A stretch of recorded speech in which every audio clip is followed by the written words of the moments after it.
to see it, a live demo. Justice Wanjala asked the issue of turnout of 65.4. I want to tell this court, at paragraph 30 of the affidavit of the chairman, that clarification was sought and it was given. And the chairman, and there is a video to it actually, the chairman clarified and he said the turnout is not 65.4, it is 64.6. In fact, you will see Martin Nyaga rushing to the chairman, telling him, the person who was in charge of the cumulative of the turnout, telling him, no, that is erroneous. So the number is 64.6 at the point where he made. Is turnout really important in the declaration? I want to tell this court, there is this fascination by the petitioners on turnout. We don't use turnout to determine the presidential election. I think that is the base to start from. The reason why we give turnout is a measure of transparency and integrity to know how many people pass through the kit. And the problem with it is a lot of people don't understand how these kits work. If you look at the numbers I gave on that screen, you will see, in fact, if you look at 2045 hours, 63.6 and 64.6, you will see that the total registered voters on 9th August 2045 is 21 million, under the KIMS 589,961. On 10th August is 21,926,565. If you deduct those numbers and you compare to the people who are actually identified by the kits, actually the people who are identified by the kits is more than this number. And a lot of people will say, oh, why do we have more people who are registered in those stations than people voted?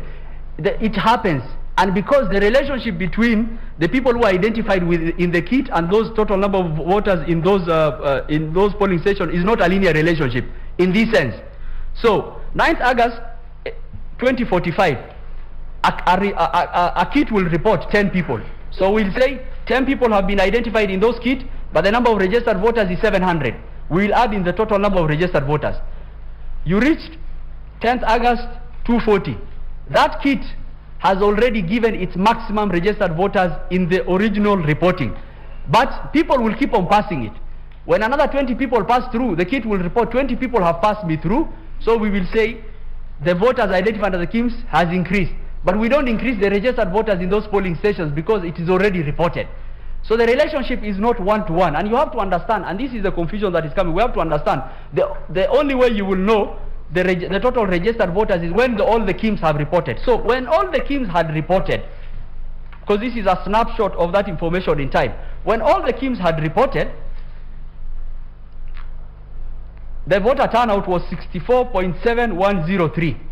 So what was remaining that time? Only the manual voters. How many? 86,899. So it's good to understand that, because if someone just looked at this information, you will come with all manner of confusion. So the kit will report, once one voter passed through the kit, we say one voter identified, but the column of registered in that policy we put 700. But the voters will keep on going through the kit. So as people go through the kit, we'll keep on increasing the voters identified in that kit, but the number of registered voters will remain constant. The issue of the Venezuelans, they were involved in deployment of infrastructure and the servers platform where they did not have any access to the RTS. Look at the affidavit of Michael Ouma. Look at the affidavit of Hilda Kabongo. It actually shows the kind of rights they had. There was no unauthorized access, and in fact the scrutiny report will bear that out. Did the postponement of elections in those counties only affect presidential voter turnout? I have indicated that is a hypothesis that has been laid out. It is not borne out by the data. In fact, the voter turnout was comparatively the same. If there is no agent, Justice Mulu asked, if there is no agent, what happens? The integrity, the processes that we have in terms of the KIMS return, in terms of the portal, even if there is no agent, we can actually confirm what happened. So it's not the role of even if someone said I did not have an agent, but my votes have been tampered with, we can be able to find out. Demonstrate, I have, go to the last page, in the 40 seconds, Madam CJ, I can demonstrate that. If you look at that form, that is a form, the agent copy. If you look at the second last one, where it starts from demonstrate 34A, Please. So look at that form. So side by side, it's the agent copy and what is in the portal. We have marked all the places that what is wrong with that form. What is wrong with that form? If you look at the elevation of the camera, same. If you look at the IEBC logo in the background, both images, same. If you look at the exact paper fold in the bottom left corner of both images, same. The image is brightened to show that it has undergone editing. Thus the top left is dark. The agent copy is in JPEG. The form is uploaded on our form is uploaded on the portal 10th of August 2022 at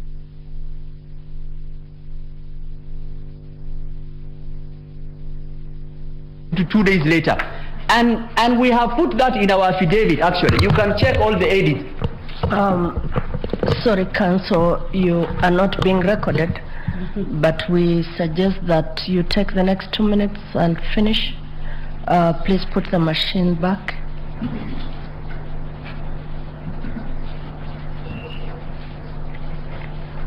You're about the end. You're about the end, right? Yes, I am to the question that Madam Chief Justice and the President of the Court asked. I gave two examples. If you can just go back, I think I'll start with the first one. The 185, yeah. If you can go back. We'll give you 5 minutes, yes. See what you can do with it. Yes, yeah, thank you so much, Madam Chief. So, what we did is, we just took the form they provided us, and we juxtaposed as against what we have. And we've marked all the places what is wrong with that form. And what is wrong with that form? If you look at the QR code, up on the left, on the right, and also on the left, the QR code, it's cropped similarly in both pictures. The IEBC logo underneath the document coincides with what was the pressing officer. It's actually an impossibility. I've given you a form to take a picture, and what you are producing me is actually underneath the logo of the document, the IEBC logo that the presiding officer was using. So I've given you your form, you're taking your picture for your agent, and you're using the same that the IEBC PO was using. Both photos are taken from the same elevation. I believe the court has ICT experts, and in fact you don't need an expert to look at this. Look, the margins cropping are the same, which is really amazing. Look at the margin cropping for both of them. And there's no any other conclusion. What people were doing is that you will download, because there's no way you can be able to get our forms are different, and this form has gone through many processes from the polling station, county tallying, constituency tallying center. So the forms are ubiquitously available. They are available everywhere. The only way you can be able to do anything about it is you have to download our form and try to do tamper with it, what the agents in this case were doing. If you can go to the second one, this is the one I was describing. In fact, this one has it even has the timestamp of their form, JPEG. We don't do JPEG. This form was relayed to them 2 days later. The elevation of the camera, and I have noted all the things that are wrong. The exact same fold. It's an impossibility. I mean, you have 41 polling stations all over the country, and the form they are giving is at the same elevation as what we have given. The picture that our PO took on the background of the Kim's kit is the same, and you can tell. And the reason why we were saying that it's an impossibility is because there's nothing else you can change from those forms. You cannot change the signature of the agents. It's an impossibility. The only thing you can change is the tallying. You can try change into JPEG and try to amend the tallying, and that is really important. That is the crux of this matter, and the court has to look at that and actually make a finding. I will try to also to Justice Ouko's question about the stray ballots. I just want to mention that the court report bears out the assertion of the IEBC. If you look at the report that was done relating to the stray ballots, I went through the court report and actually tallied the stray ballots. It is 2 per polling station. If you project this to the whole country, there will almost 90,000 stray ballots. And the way you account for stray ballots is they are put in the polling day diary, PSD. I have provided the polling day diary for 2 of the constituencies to just give the court comfort that as IEBC we can account for each and every ballot. To the question that has been asked by Justice Wanjala on the turnout, a clarification was given, and this is the assertion of the petitioners. They are saying we are not interested in the clarification given by the chairman. We are going to take that turnout of 65.4 as against the total registered voters. Okay, then come to the conclusion that there are votes that are unaccounted for, and we are telling him that is not how we do it. Okay, turnouts we give the number of people who either have passed through that kit on at a snapshot. Okay, and there is nothing much about it. The declaration is made on the actual physical ballots that we count. We count the physical ballots. After counting the physical ballots, we tally it. Madam DCJ asked about the rejected ballots, whether they are different from the rejected. So the way we calculate turnout refers to the number of people who have passed through that polling station in the 46,229 polling station in the Republic. We have not even reached the issue of rejected ballots or anything. It's how many people appeared that day. So we have a number. Then we do the counting. After counting, we get rejected ballots. So how do we determine 50 plus 1? We will say, okay, what are the total votes cast? And we will refer to the 2013 and 2017 decision of this court that said rejected ballots are not a choice of preference and the same have to be removed. So the idea that turnout is affected by rejected ballots or doesn't matter, it's just a measure of transparency, and you have to understand how the reporting of the KIMS happens for you to be able to do. We only give what we can at the time, and we'll keep on doing that. With those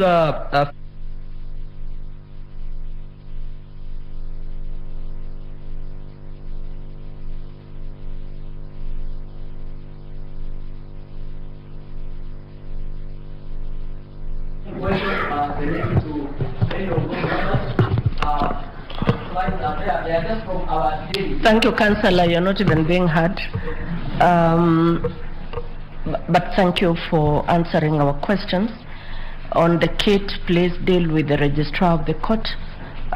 Thank you for your assistance. Your time is up. And thank you. And the slides are they are available for clarification to the court. Thank you.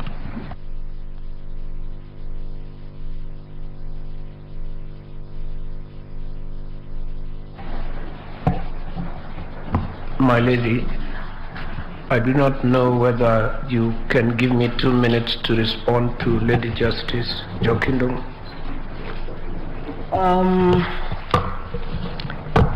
You're not helping me to do my day's work very nicely. I'm sorry. But 2 minutes would mean 2 minutes. Yes, please. So that you don't go away saying you are not heard. Thank you very much, Deputy Chief Justice. The Honorable Justice Jokindong wanted to know from me of my personal experience as a draftsman of the original Constitution, what our intentions were when we created independent commissions. And my simple, straightforward answer is, we were trying to create greater autonomy and functional independence. You will recall elections, for example, were under the Attorney General's office and were under the hands of a person called the Supervisor of Elections, and that had been not very successful. What did we achieve? The one thing we achieved is that we created independent commissions that do not function in the same way. For example, this commission, the Electoral Commission, the chairman has executive authority, because this is one of the very few commissions where the commissioners themselves do some actual work. This is very different from EACC. EACC, the chairmanship is not executive, and the commissioners do not do executive work. They cannot determine to charge anybody or to investigate anybody. That is a work done by management. Here, as we have seen, this commission is extremely hands-on, and for that very reason, its chairman has executive power. It is very similar, Milady, to the JSC, the Judicial Service Commission, which in theory is a corporate body. In day-to-day functioning, the Chief Justice has executive authority and makes many decisions in the name of the JSC, as it should be, because it couldn't be run in any other way. Thank you. We thank you, the Honorable, the AG Senior Counsel. Thank you very much. At this juncture, I return this to the Judge President to lead the proceedings. Yes, thank you for that session.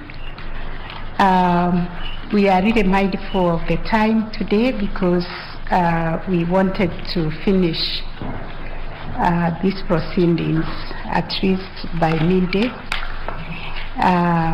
We had allocated the petitioners, the main petitioners, 1 hour to do the rejoinder, and then the other petitioners were allocated 15 minutes.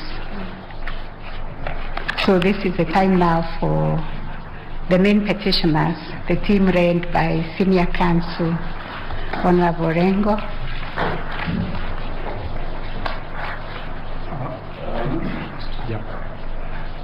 My Lady, the Chief Justice, before the main petitioners commenced their response, there were issues raised by the bench yesterday on which we are requested to provide answers today. At what stage will we be able to do that? I think it is now. We must have forgotten you. Thank you, Madam. Just in 1 minute, I guess I know. Can we give you 5 minutes to do that? I remember it was like 1 or 2 questions which were directed to you. Madam, the dilemma I have is that there were about 3 questions raised, which I should respond to.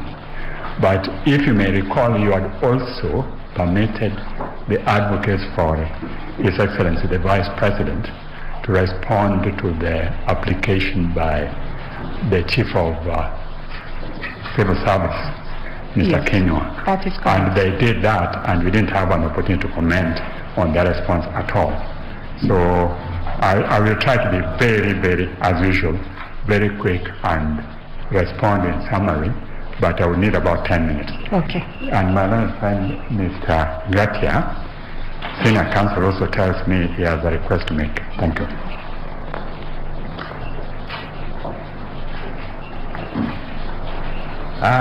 Madam Chief Justice, you recall yesterday how gracious I was. I donated 32 minutes to court. Are you claiming it back? No. No, I will not do that because the court has work to do. All that I request is 5 minutes, nothing more than 5 minutes of your time. We are doing quite well this morning. Thank you so much. I don't know who will go first, whether it's my senior or ourselves. I think you can do it. Okay.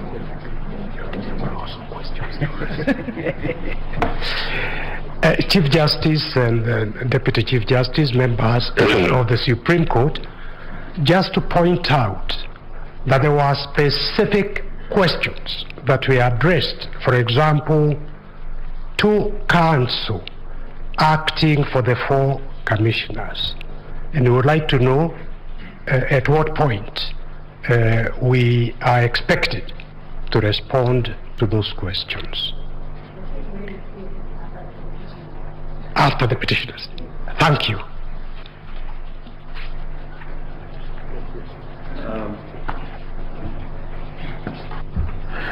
Good morning, Madam Chief Justice and members of the court. I seek a little clarification because similarly we had several questions directed to us which we thought we would react to before we make our rejoinder.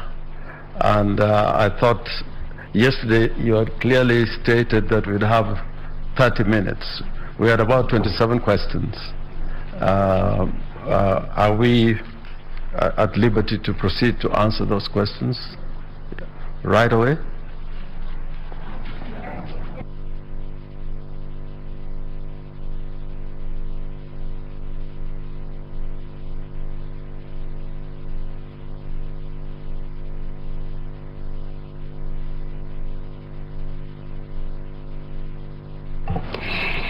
Sorry, Senior Counsel Lengo, you have 1 hour to respond, but I hear you saying you need more than 1 hour because of answering the questions. And therefore you're asking for another 30 minutes. With a little bonus. We can see what we can do with 1 hour. If you extend maybe 15 minutes. It would not be enough.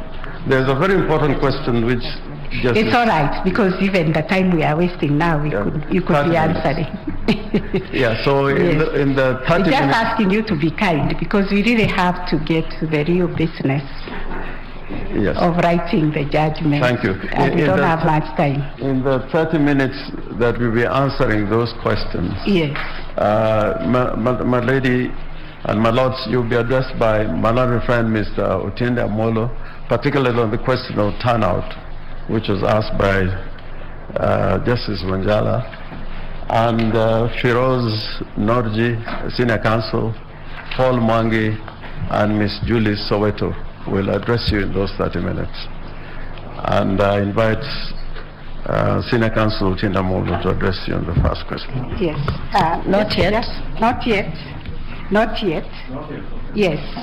Senior Counsel Oraro, please, or is it Garcia?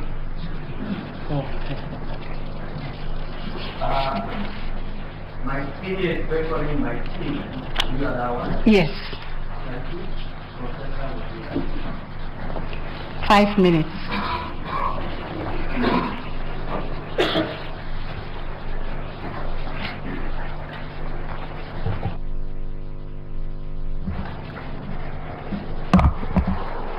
Chief Justice, Deputy Chief Justice, distinguished judges of the Supreme Court.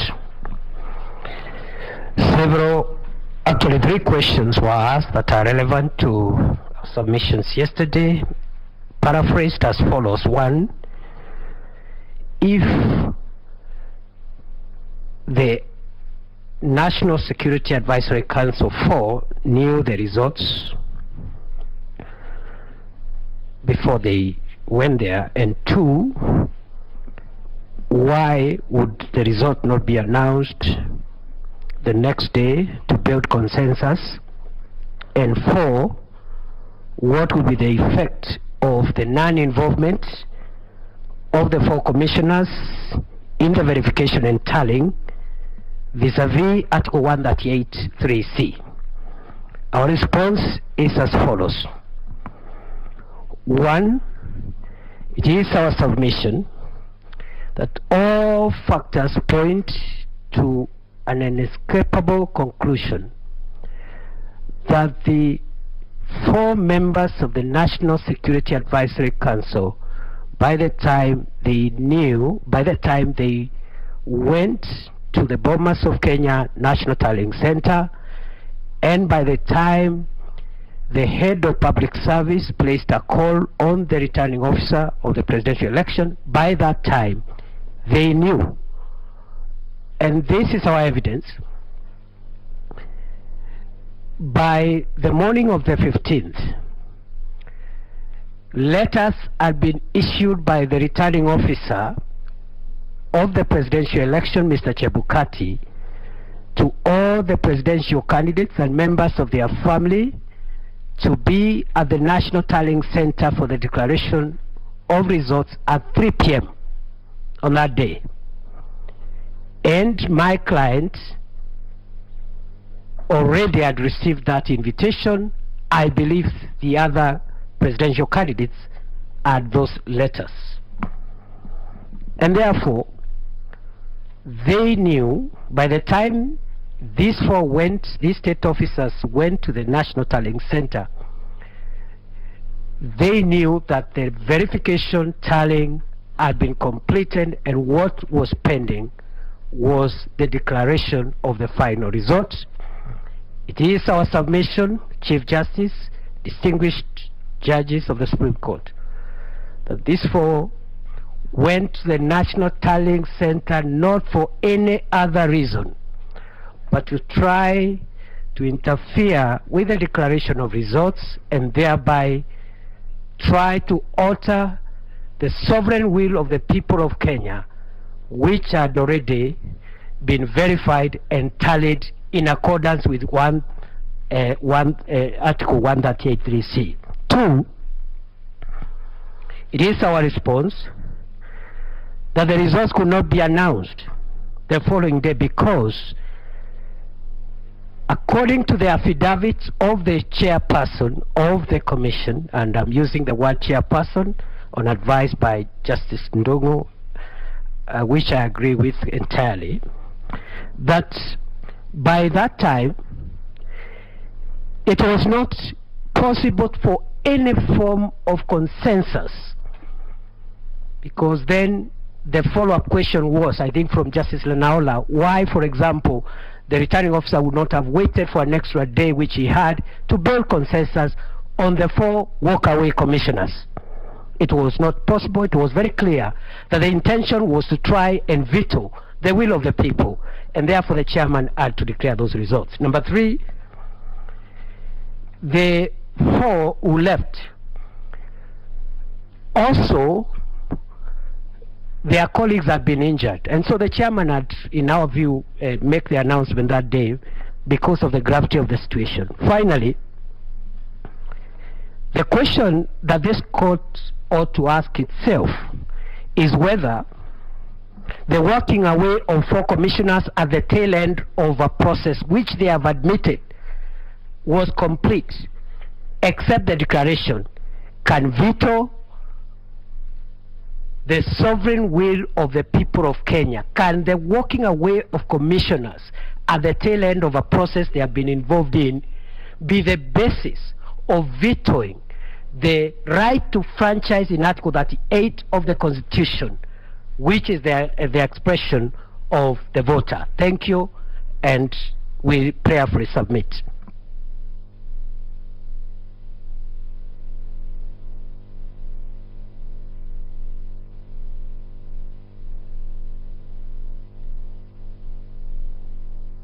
Chief Justice, my lords,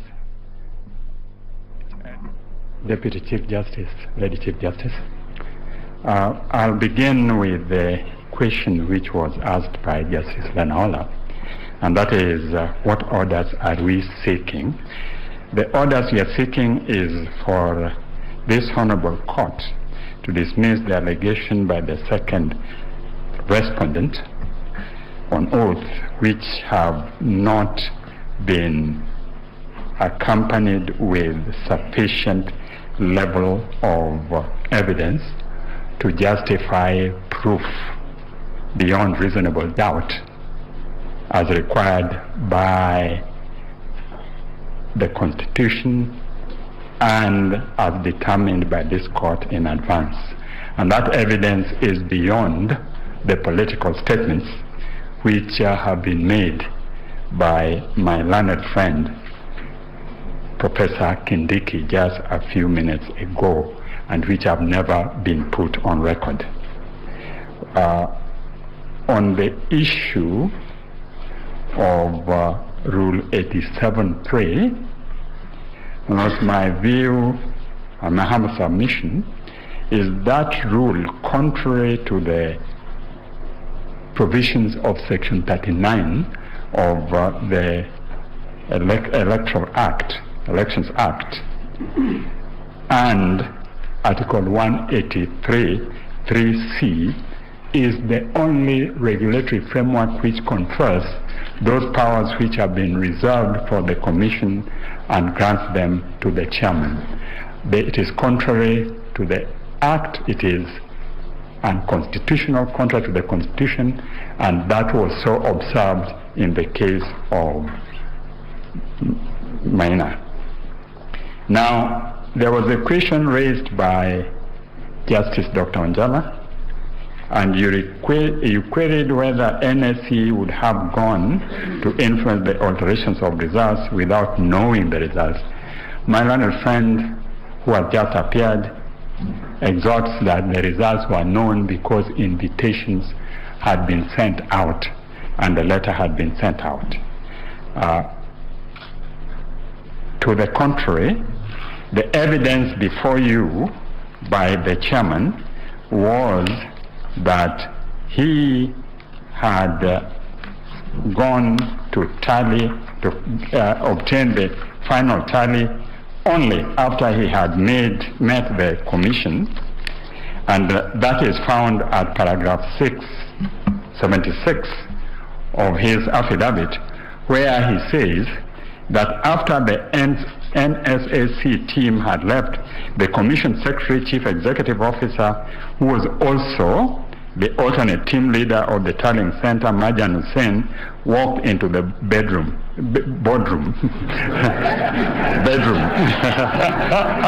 Yeah. The purpose of the meeting was to receive the final tally of the results of the presidential elections before he could proceed to declare. And it is only thereafter that the results were handed to the commissioners and they walked out. So that even by the admission of the chairman, he was not aware of the results until after the NSAC team had left. Now, the Deputy Chief Justice asked about the effect of NSAC on the independence of IEBC. Your Ladyship, NSAC is a body comprised of all the heads of the security organs in this country, the head of civil service, the representative of Attorney General, and other heads in the government. Its purpose is to receive all the information on national security and give advice, not act, but give advice, so that even if they are of the view that it is insecure to be in this court at this time, it is the NSC who will give advice to the judiciary, and that is not an interference with the independence. And we have to take their role in the context that these 4 members of the NSAC were co-opted by the bigger body. They were not there on their own account, which has led to them now being vilified for undertaking an official duty they were requested to undertake. I had shouts from another friend on behalf of His Excellency the Deputy President of crucify them.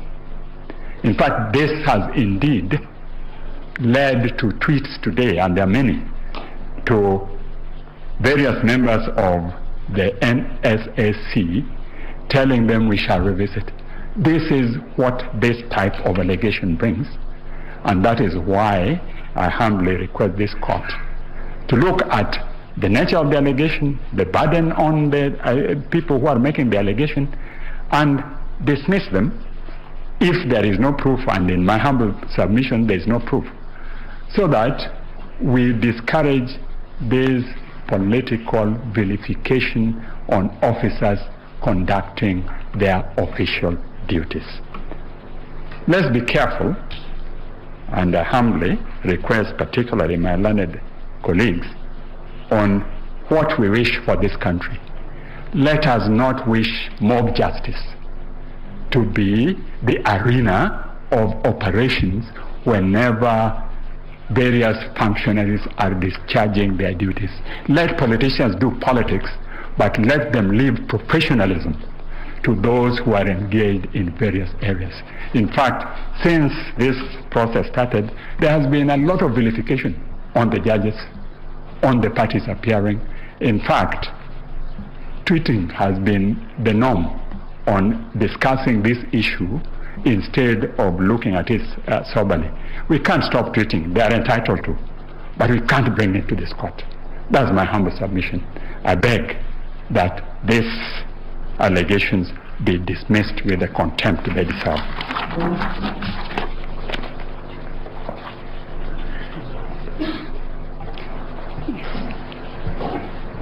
My learned friend, Mr. Gatia, requests for donation of the 2 minutes to him, but I really would wish not to be so gratuitous.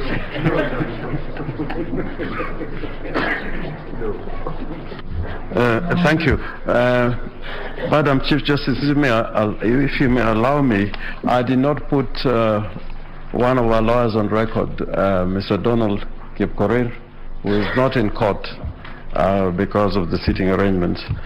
But to come to the business before us, in answer to the questions, 4 of us will deal with all the questions that were asked by the court, beginning with my learned friend, Mr. Paul Mwangi.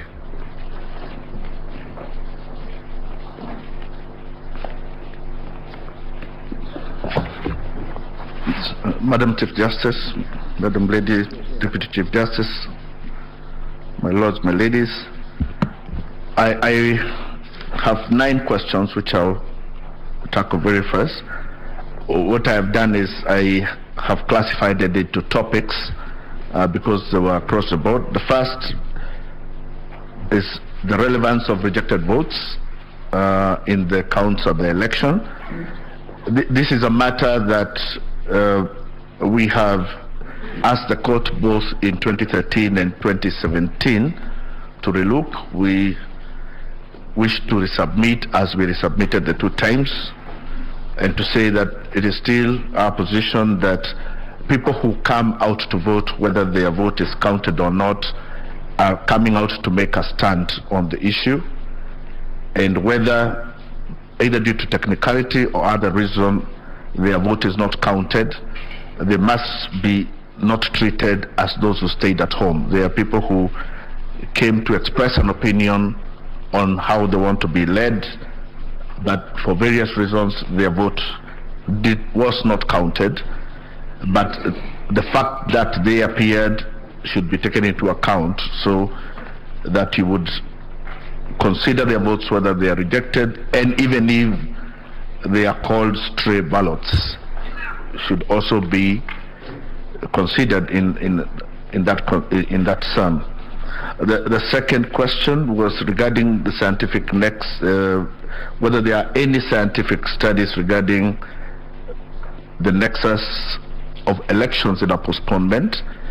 We have seen, unfortunately we could not tender any further documents of this, but there are very many theories in political science, one of which we came across with the contagion theory, that elections affect each other. People come out to vote for various reasons, and especially when you're dealing with elections of a national level and a devolved level, there are very many considerations that would make somebody want to come to make a decision on a devolved government or a national government and not necessarily care about the other. But one of the things that we also must consider in Kenya's political culture is that in Kenya we do have 6-piece kind of campaigns, and that people come out to campaign together as teams, trying to win across the board on all the seats, and that when you disenfranchise one, when you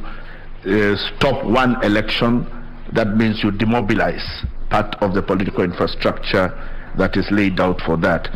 And lastly, on this point, we want the court also to consider that, at least in respect of Mombasa, and our evidence has shown that there was an order from the Mombasa High Court that has stopped the printing of these ballots, and that was disobeyed. There was also a promise that had been made by the chairman that he will not print, and he went against that too. And lastly, that it was announced on the last minute in that night. The third issue was what elements of Section 80 of the Elections Act we consider necessary in the face of the fact that we are also impeached the process. Apart from the elements that are laid out themselves in Section 80, which is that upon a recount, the person should have been a winner, and that the person should be found not to have committed any electoral offense. In our submission, we wish to add that first, the test should be whether the petitioner is culpable for any of the wrongdoings that is complained of. Secondly, whether the petitioner benefited from any of the wrongdoings that are complained of. And thirdly, that after, whether it is a recount or a retally, the petitioner appears to have won the elections or has won the election. Those would be the tests that we would add to what is stated in Section 80. In respect of the question of image on the KIMS, the evidence that has been shown also even from the Commission is that the images are taken on a JPEG format, and the idea of the law of electronic transmission was that that image must appear as it is on the other end. The issue here is that there appears to be a place at which that format was changed. No reason has been given why that format was changed, so that it can go to any other format. But also to add that through one of the most popular applications today in Kenya is WhatsApp, and nobody changes. We get a lot of images as original as they are, as colored as they are, in the hundreds on an everyday basis. And I do not think there is any justification why an image taken on a JPEG or on a KIMS kit cannot appear in the same format throughout the electoral process. The other question was in respect of the evidence, whether the 4 commissioners participated and what that meant. I would ask the court to look at the annexures that are put as MWK3 in the affidavit of the second petitioner, Martha Karua. And in that flash disk, there are 2 incidences at the National Tallying Center. In one incident, Commissioner Justice Nyang'aya comes out to read the results of Kiambu Town constituency. After he reads the results, it turns out that the result he has read has overstated the votes of William Ruto by 10,000, and also that he has gone past 100% of the votes cast, and he is forced to have to come to reread the results. That shows the commissioner had not known what he was reading. The other video is that also of Juniora Cherele. Again, she's given results to read of Juja constituency with the same results, inflated votes for the respondent, and a more than 100% voter turnout. And again, the results have to be reread. That would leave it to the commissioners themselves to explain. The other issue is about the constitutionality of Regulation 87. Now, first, our position is that a regulation or any act that is unconstitutional does not need the order of the court to be nullified. It is already nullified by Article 2. And at any time, it remains a nullity ab initio.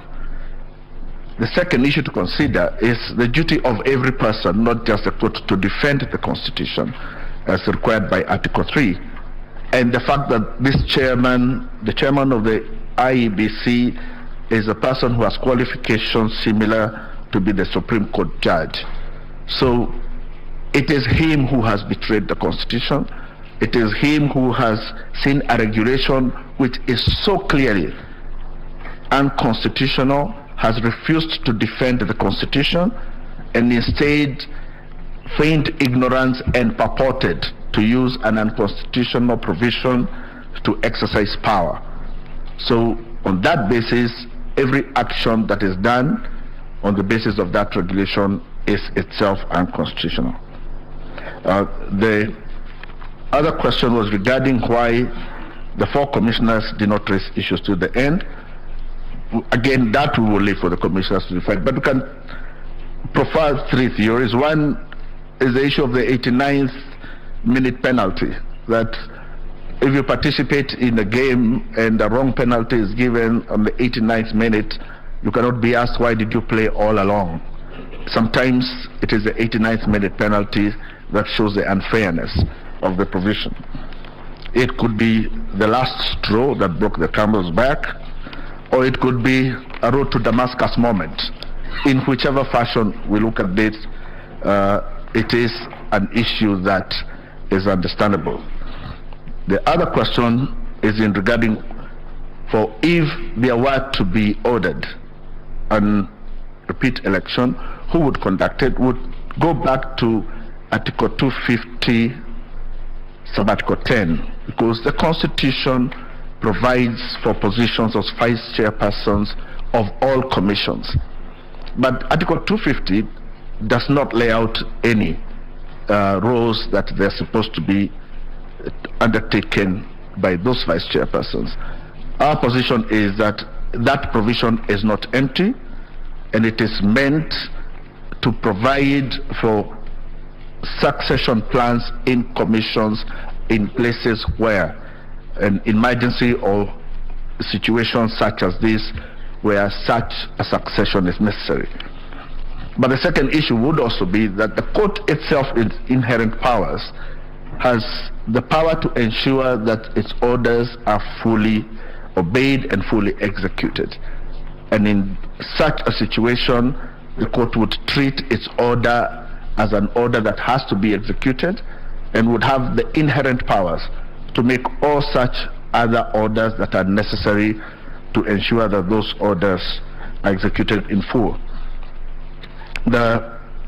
Before I go to my last issue, I want to comment on something that was said about no agents. And one of the issues this court was told is that it appears there is a jurisprudence that is being built, that where an agent does not appear from the other side, then the opposing side has a right to steal, or a right to commit fraud, or somehow excuses the IEBC from any duties because there was no agent. And in fact, one of the advocates likened, said that you must have agents in every place, and even likened to agents. I said they should be like your wife. I believe that is what was said. Apart from the fact that that statement is very sexist and insulting, not just to women, but even to constitutionalism, their course must restate the duty of IEBC to protect the vote at all times in every place, and that it cannot pass the buck to parties when wrongs happen, and also must put the obligation on every contestant in an election that if you meet a place where there is no agent, it does not give you a right to steal the election in that place. The last issue, and I follow this up with what my learned friend Maha did, I want to show the court a Form 34A from a place called Gasharaigo Primary School, and it is in Moranga, in Kangema constituency, in a ward called Murogo, in stream 2 of 2.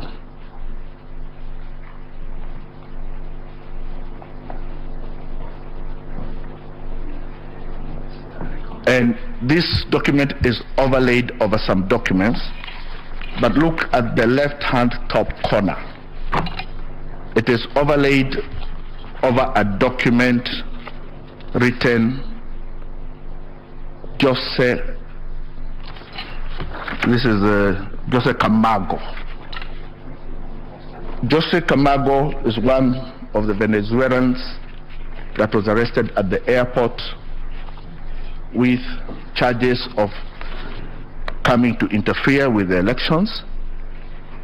He is one of the people that I the last Mahat has said, do not have access to the RTS. This form is in the official portal of IEBC.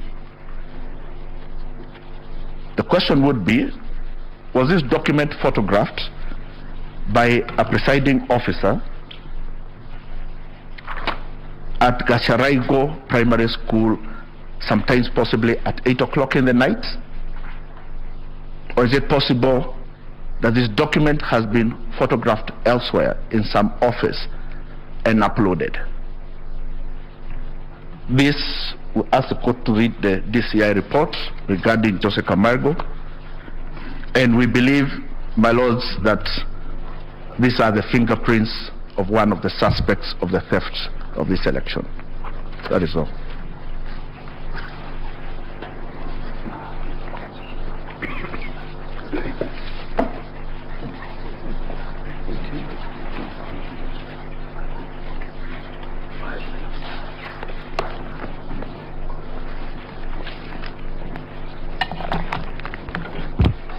Good morning, my ladies and my lords. I will pick up from where my learned colleague and senior Mr. Paul Mwangi has just left off. The court had asked that we demonstrate with examples in real time how the Form 34A was interfered with or could be interfered with. And I will do so showing you or using the IEBC's forms itself, straight from the IEBC, from the IEBC portal. My lords and my ladies, I will walk you back through the form that we have just showed you. I see that the court has laptops, which means you're tech savvy and you can access the IEBC portal right now. This is going to be a live demonstration as the court asked that we do. I'm asking that we go to the forms portal in the IEBC. We are projecting it up so that it's not said, because we have been accused of cooking things, forging things. We've been called many names.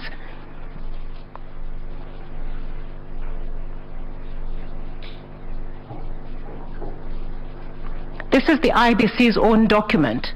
We're asking that you open on your own devices, but even as we show, Murang'a County.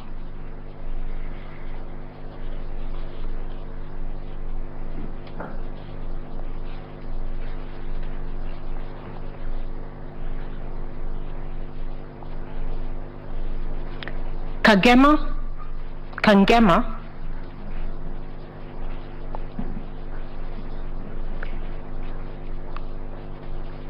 Moguru, and Gasharaigo Primary School 02. This is live.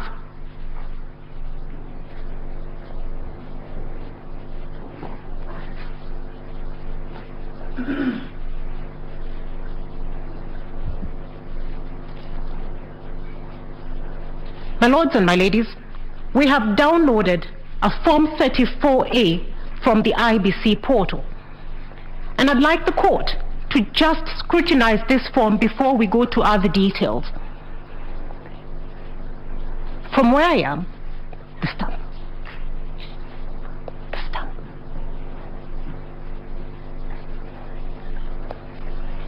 My lords and my ladies, is that the IEBC stamp? It's on the IEBC portal, looking like it's been superimposed over another stamp. We have been asked to show how are the figures changed. The votes.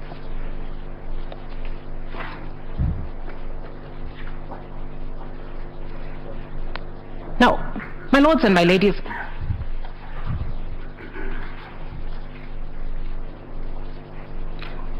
if we look at the votes cast, the first figure on the form is for Raila Odinga, 55, It's followed by William Ruto, 260. It's followed by, I think that's Mwaure Waiga, 001. And the last is Wajakoya, 000. If we sum up the total votes, we get 316. The total votes cast according to this particular form is 321, different from what we have just seen. The rejected votes are 4, which means already by calculation there is a problem. But we'd like the court to look at the total number of registered voters. A close scrutiny of the form shows that the number was probably 455, and the 5 is actually similar to the figures written in the votes cast. But somebody or somehow that figure has been changed to make it look like 488. It is obvious to the naked eye when you look at that form. Now, when we go to now the bombshell itself, the top left-hand corner of the form,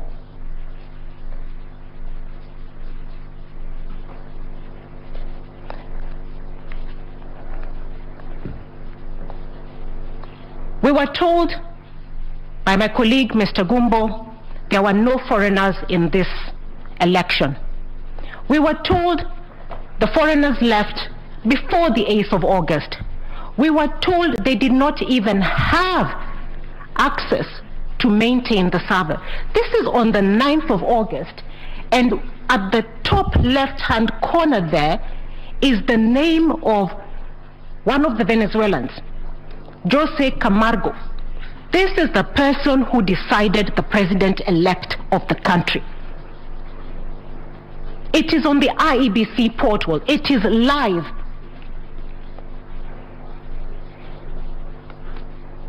How did that come there?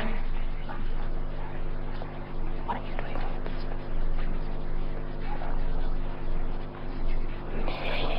doing? This person is the one who was interfering with the forms.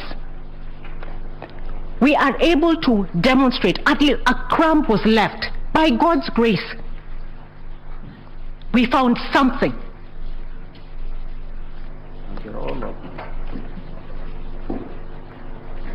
We didn't make this up. We were told we forged these documents.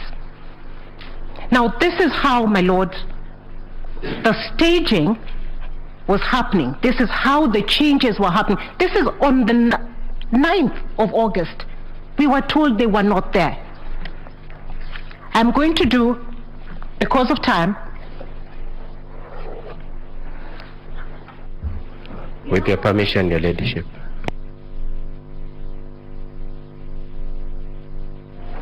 I beg your pardon.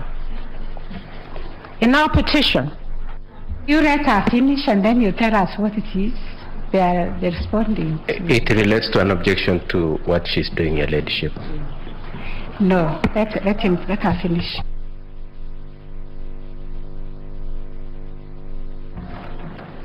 And it's not the IEC.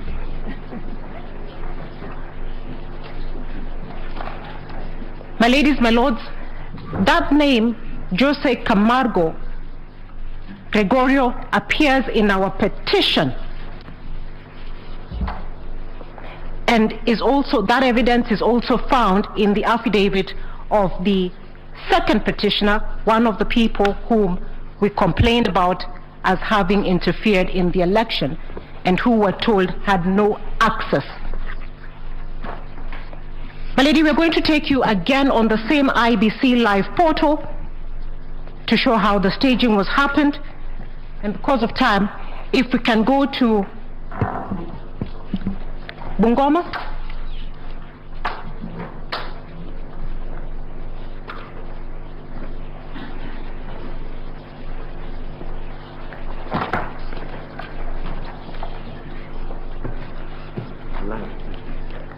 We want to do it live, and we're doing it live on the IBC portal.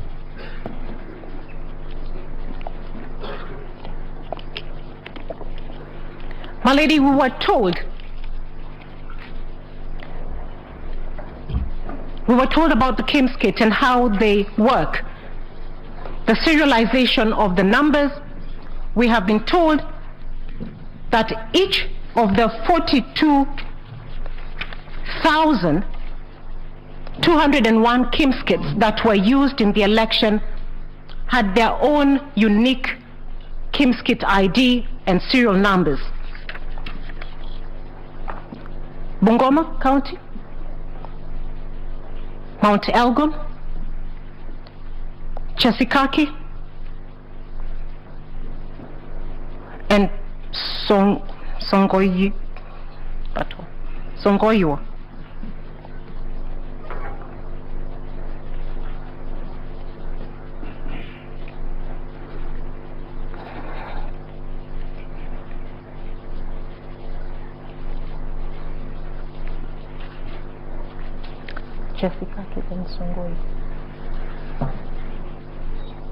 We'll download the form.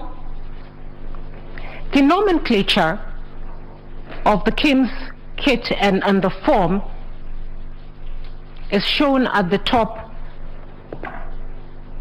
on the address bar. And for purposes of time, my lady, what we're told, it will show you that that's a Form 34A.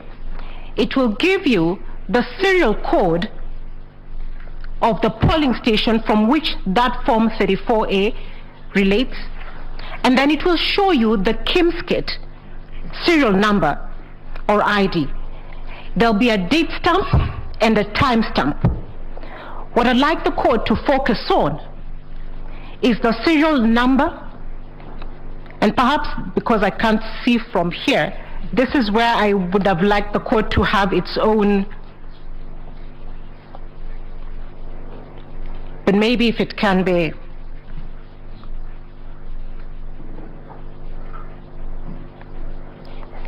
Do you have a roving mic? Now, the serial number on this particular form, my ladies and my lords, which I would have liked for the court to confirm for itself. If somebody there can, may I ask one of the court assistants to read for us the serial number as it is, so that then I'm not accused of making up things. That's all right. It doesn't change anything. Evelyn, could you read that? The number that starts with F2, it's in the middle. Or can I read it myself? Yes. I can't see it. The one on top? Yes. PR06. No. Oh, sorry. F2. My ladies and my lords, what would require is that you note down that number. We will compare it with another later. It reads F2 3045 0M 00204 133. The time, please. It's right next on the date.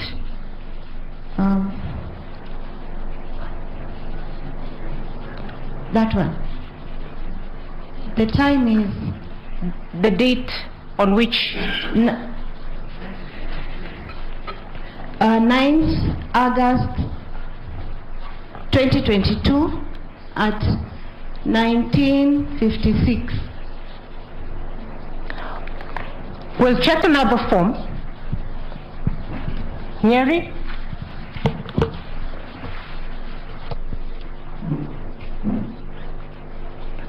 Nyeri Town?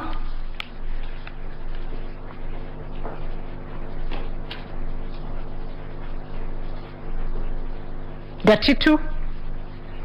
Morogoro? Tunguma Primary School?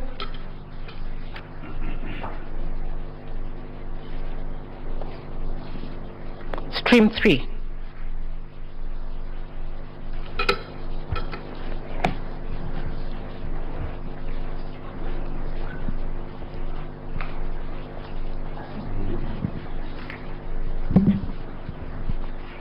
Can you read the serial number?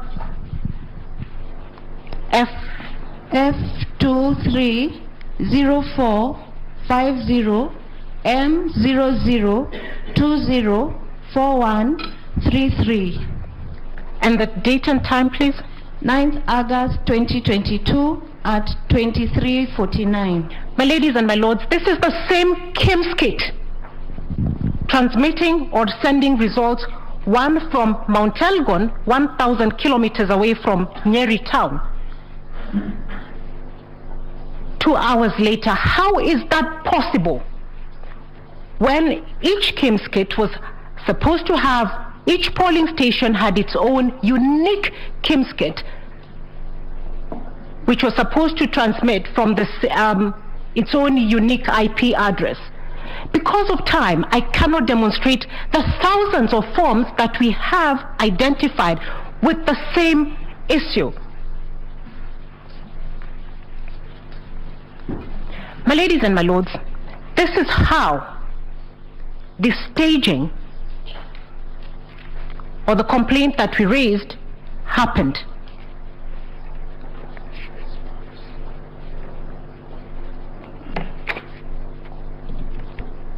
We did not give this court a fiction. What we gave the court happened. Now, staging, and as we have shown, the 11,000 polling stations that we had complained were staged were transmitted all from one IP address. Every KIMS kit was required to have its own unique IP address. The only way 11,000 KIMS kits or results can be transmitted from one IP address is if they were collected, and as probably my senior Paul Mwangi had. May I have, I beg your pardon, my time is up.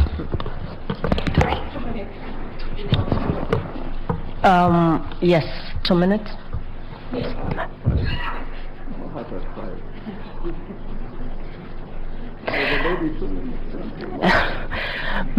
My ladies and my lords, the manner in which the election was stolen, the reason why staging was necessary was forms were intercepted like this. Whoever intercepted them then had time to decide which ones they could manipulate before uploading them and sending them to the IBC portal. The other reason that we know there was manipulation is because the original Form 34A is a colored form that should have appeared at the National Tallying Center if transmitted in one transaction as a colored form. All the forms that are on the IBC portal are in black and white. At what point were they altered from JPEG to PDF? When did that modification happen? And what other modification was done to the form?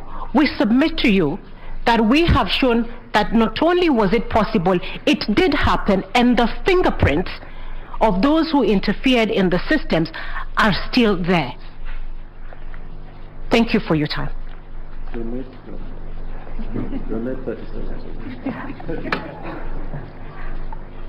I don't know whether to be that generous. I donate the 29 seconds to the court. Thank you very much. At the insistence of my seniors.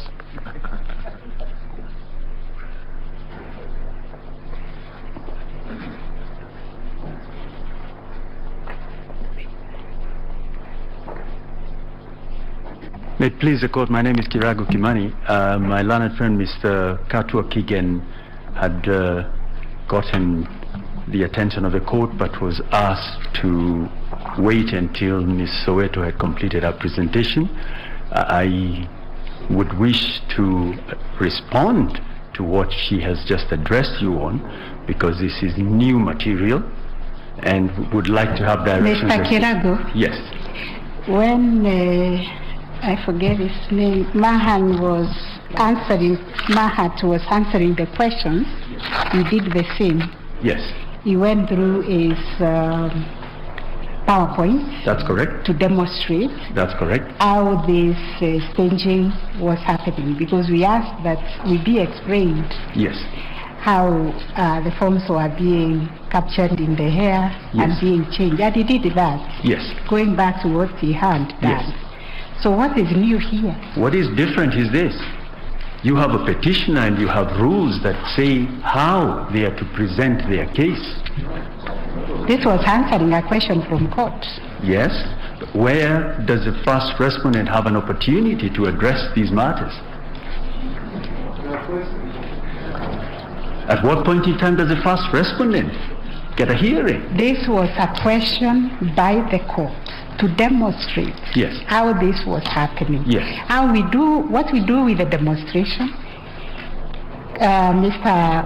Mahat on your side did demonstrate. Mr. And they have demonstrated. I appreciate what your ladyship is saying, but Mr. Mahat, with respect, is not on our side. He is a referee. My client was a candidate. We are not on the same side. We may be respondents, but he called this match, not for us, but is required by the Constitution. Mr. But anyway, the long and short of it, yes. The long and short, yes. We are not going to give you time. Much obliged. Yes, thank you. Proceed with, there were responses from the other petitioners. I'm beginning with number one, the same order we followed. Remove that one. You have responded. So who was next? It was, I think, Senior Counsel Jan Mohammed was her client. The same order we followed so that we don't waste time. If you can't use the 15 minutes, please.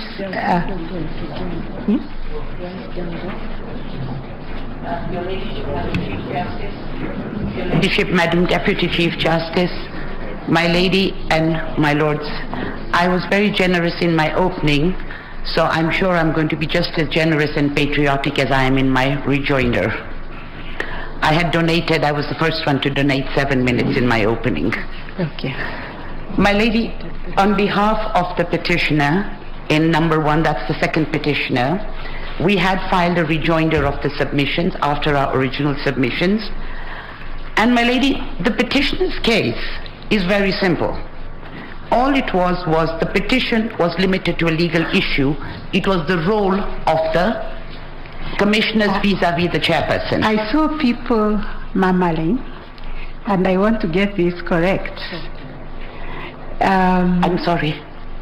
Is it that we should then, because I thought you had a response, you had any question to answer? In fact, my lady, the question I'm going to be answering is actually the rejoinder as to the role, as the answer to the role. For purposes of orderliness, because we are trying to get our proceedings as orderly as possible, then we can start with the rejoinder by the first petitioner, then the others will answer the questions with their rejoinder. Because my actually rejoinder is the response to the question of what the role of the other commissioners was vis-a-vis the chairman and the commission. Okay. That's what my entire petition is based on. So then we start with the main petition, the rejoinder, then we come to you. I'm sorry about that. That's no problem, my lady. I'll still donate my time. Yes.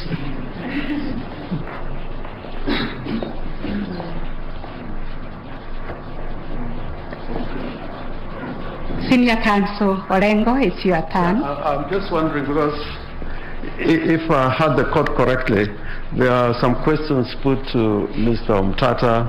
They will respond with their rejoinder. With the rejoinder? Yes. Oh, okay, then that's correct. In our rejoinder, Madam Chief Justice and the members of the court will have 4 in our team giving the rejoinder, Senior Counsel Firoz Norji, Senior Counsel Otiende Amolo, and Senior Counsel Philip Morgor, and I'll have 5 minutes at the end. But I'll begin with Senior Counsel Otiende Amolo.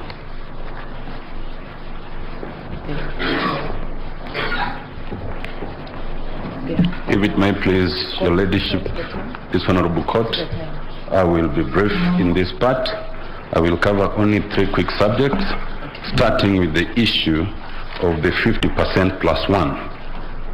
Your ladyship, this honorable court, may it be noted that the question of the voter turnout in this election is a moving target. It is a moving target depending on who's speaking and in what circumstances. If you look at the replying affidavit of the chairman, paragraph 30, as of 9th of August at 5 p.m., he says the turnout was 64.6%. That is an affidavit he's swearing way after the fact. The director of elections of that same date, at that same time, in paragraph 21, that is Moses Nkuli, says it was 56.17 at that same time, looking at the same Kimskit. It will be noted by this honorable court that at various times the IBC gives different figures. At one time it uses the figure of 65.4%, at another time it uses the figure of 64.6%. It is our submission, my lords, my lady, that the premise upon which IBC proceeds is wrong, and that the reason for this moving target is so as to manipulate the question of voter turnout, to come to a conclusion that the 9th respondent met the constitutional threshold when they didn't. I wish to submit, your ladyship, my lords, that Article 138 is very clear, and the total number of registered voters must be specified, and that is the denominator. The IBC did publish a gazette notice that confirms the exact number of registered voters and gives it as 22,120,458.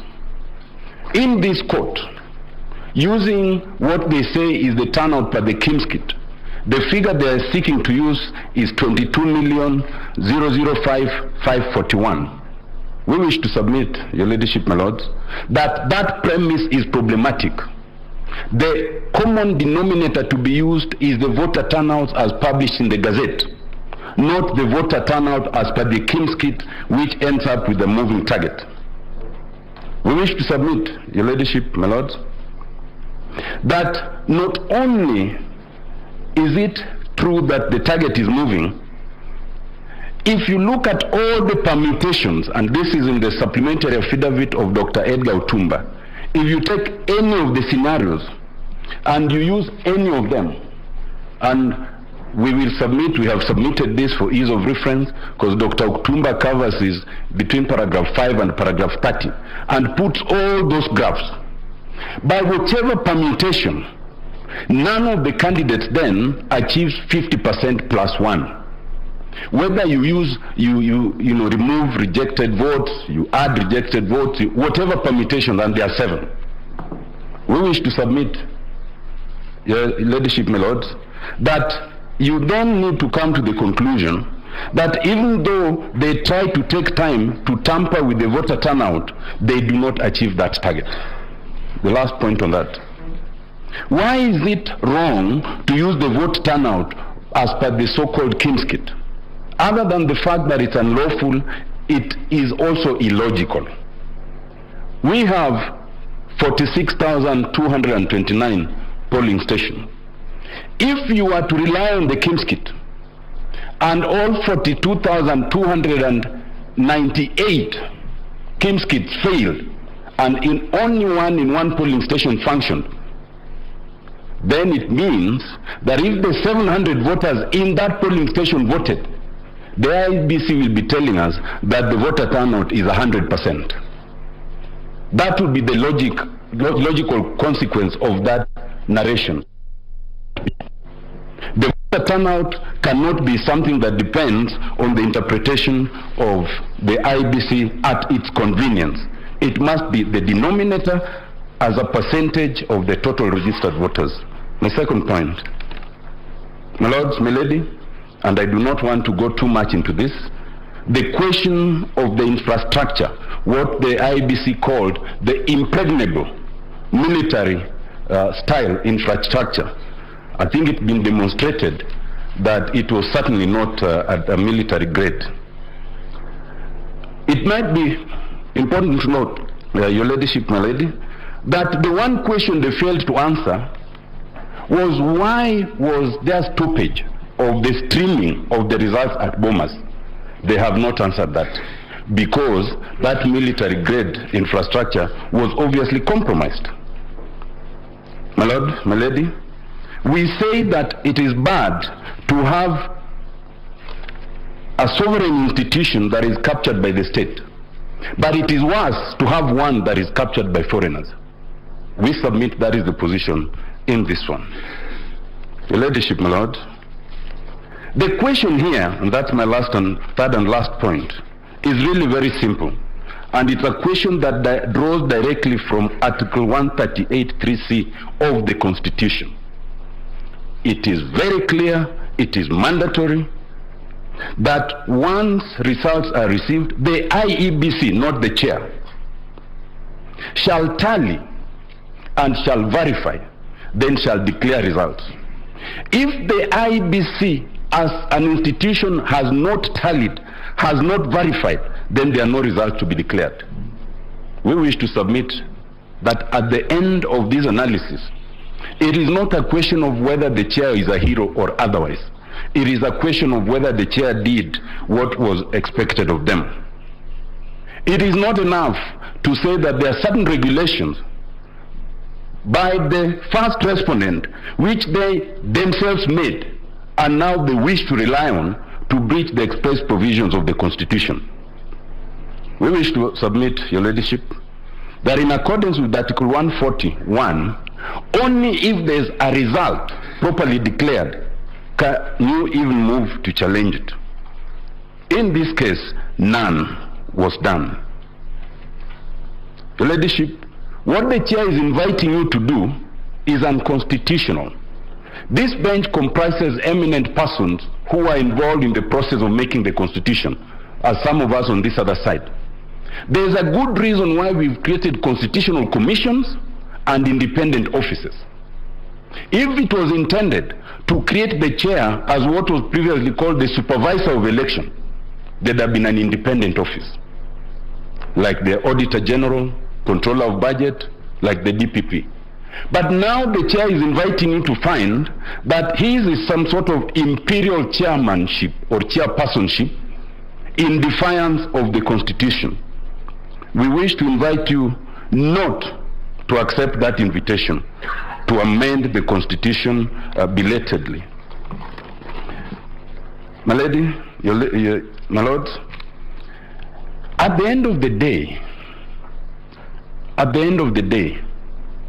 the only question will be, did the chair act in accordance with the Constitution?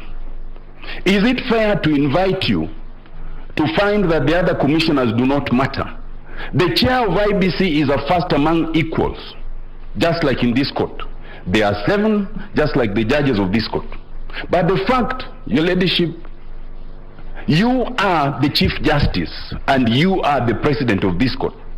Yet the Constitution would not allow you to exercise veto powers over the other colleagues. Why would the chair believe that he can have such powers over the other colleagues? Ultimately, my lords, your lady, it is the decision of the majority that must be the decision of the court. And similarly to the IEBC, as we are here today, the decision of the IEBC is that the match that was being played was stopped by the referee. If it was in court, it would be a mistrial. By their own admission, they have said that things happened which should not have happened, and therefore it was not complete. my lords, my lady, in 2017, this court made history by nullifying the first presidential election in this continent, and I think only the second known to me in the world. In this year, it is the IEBC that is making history. It is the first electoral body to concede that they did wrong. I want to submit, my ladies, my lords, that you cannot override that decision by IEBC itself because it's made by the majority. I wish to stop there for now. Thank you, my lord.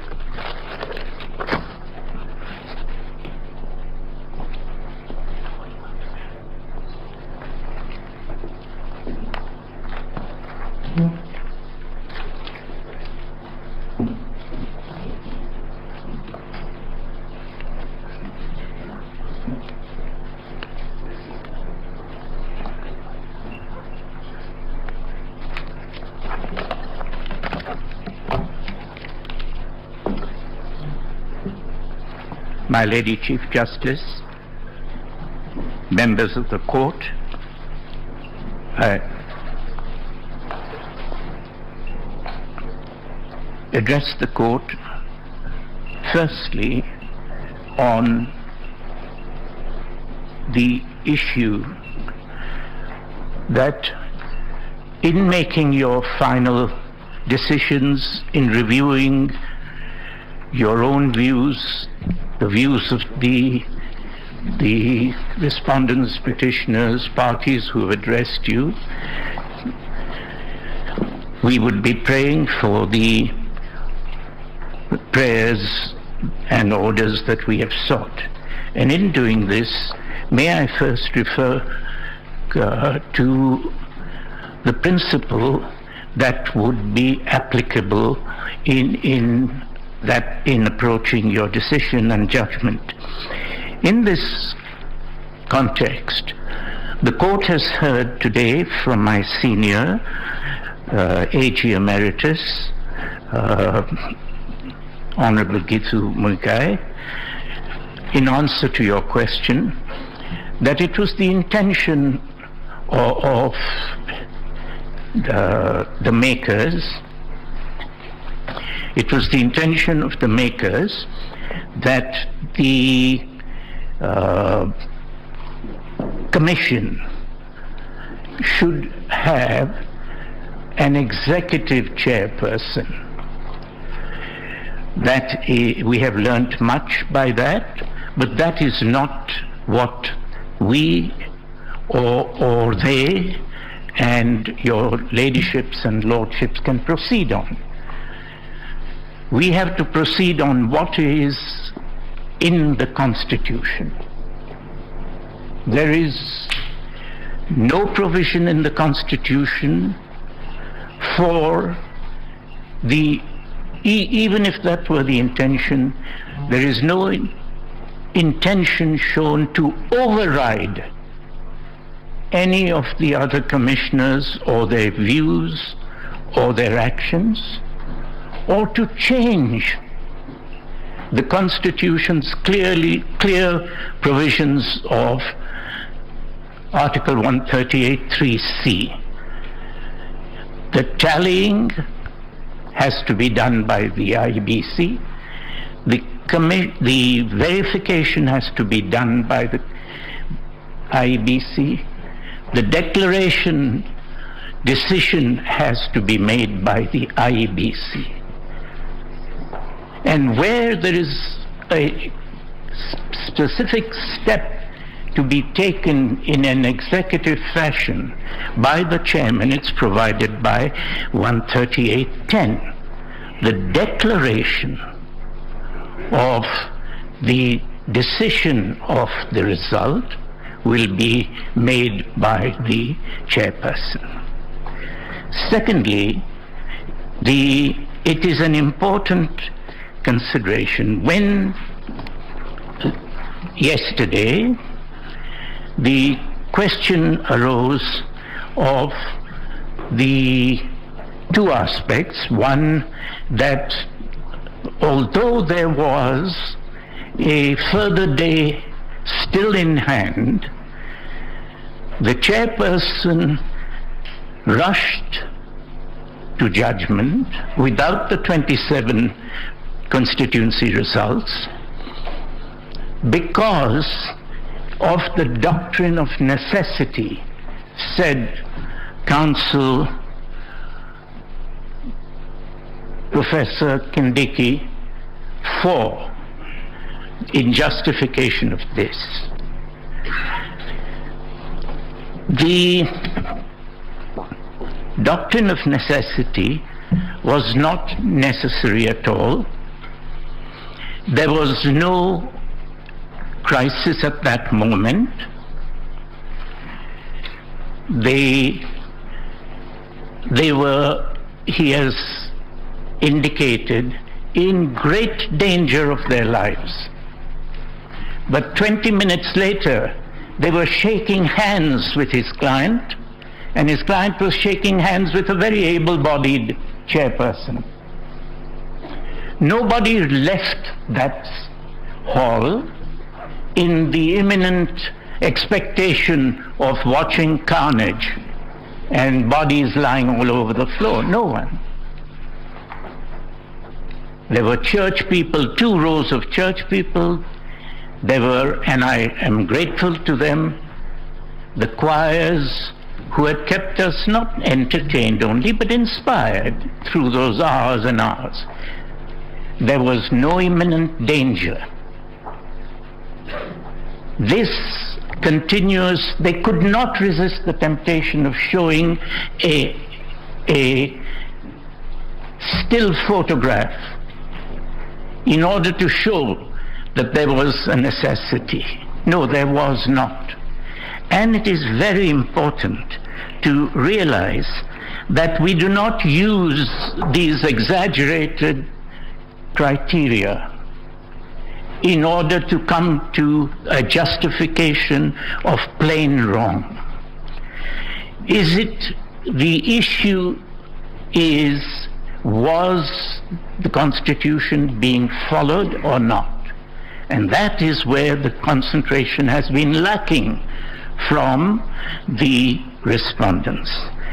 An important aspect of this, of bringing forward the doctrine of necessity, is that it is a very dangerous legal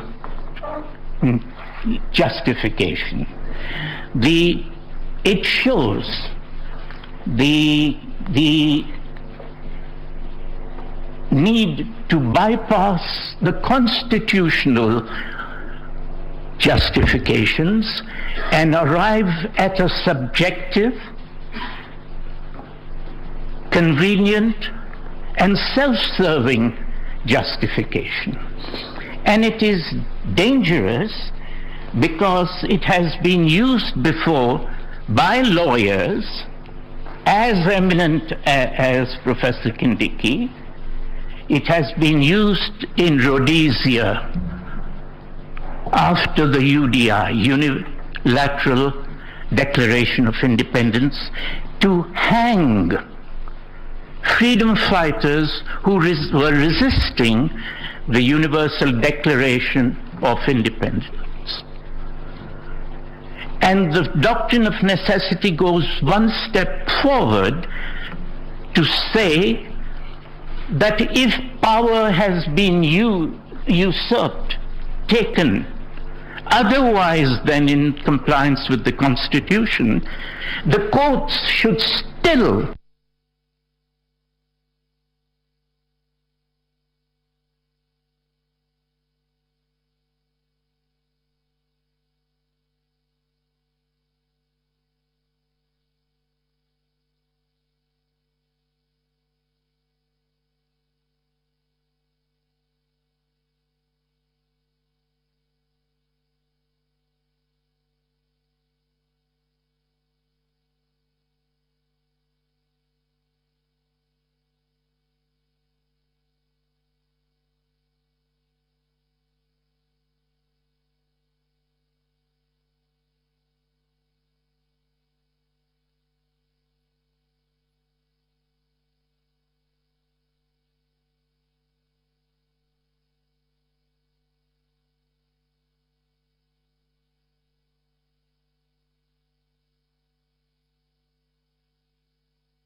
I think, by Professor Kindiki and placed before the people of Kenya.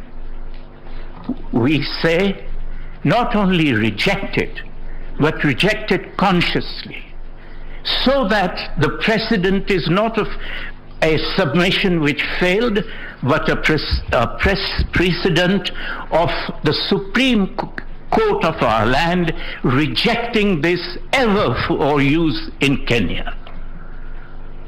So what should we be using? I'm happy to say that again from the respondent's side, I draw some inspiration. And that is from my learned friend, Senior Counsel Fred Gatia. My learned friend, both learned and friend, put forward before the court and he said, let us get at the substantive truths. He put forward a criteria completely different from Professor Kindiki. And I'm happy to say, yes, let's do that. So we put to you, when we put forward the manipulated postponement of Mombasa and Kakamega, we showed to the court that the Gazette notice, the power which Mr. Chebukati used, was illegal because in the Gazette notice he lied and put forward just half of what the power he has needs to meet. And so when we put these forward, they could not reply, but those who attempted the reply said, but look at this is his power, this is his section here, and he's an executive, he's this. But Senior Counsel Gatia's principle was a more important and relevant approach. So we say, what is the substantive truth behind the postponement, behind the lying Gazette notice, before the self-serving amendment of the Regulation 67 by which he changed, this chairperson changed, or got changed, the constitutional provision that the papers 34A and B received at Bomas must be dealt with by the IBC Commission. Instead, he changed it to the returning officer. It has been pointed out there is no such office, and he put it there. What is the substantive truth behind this?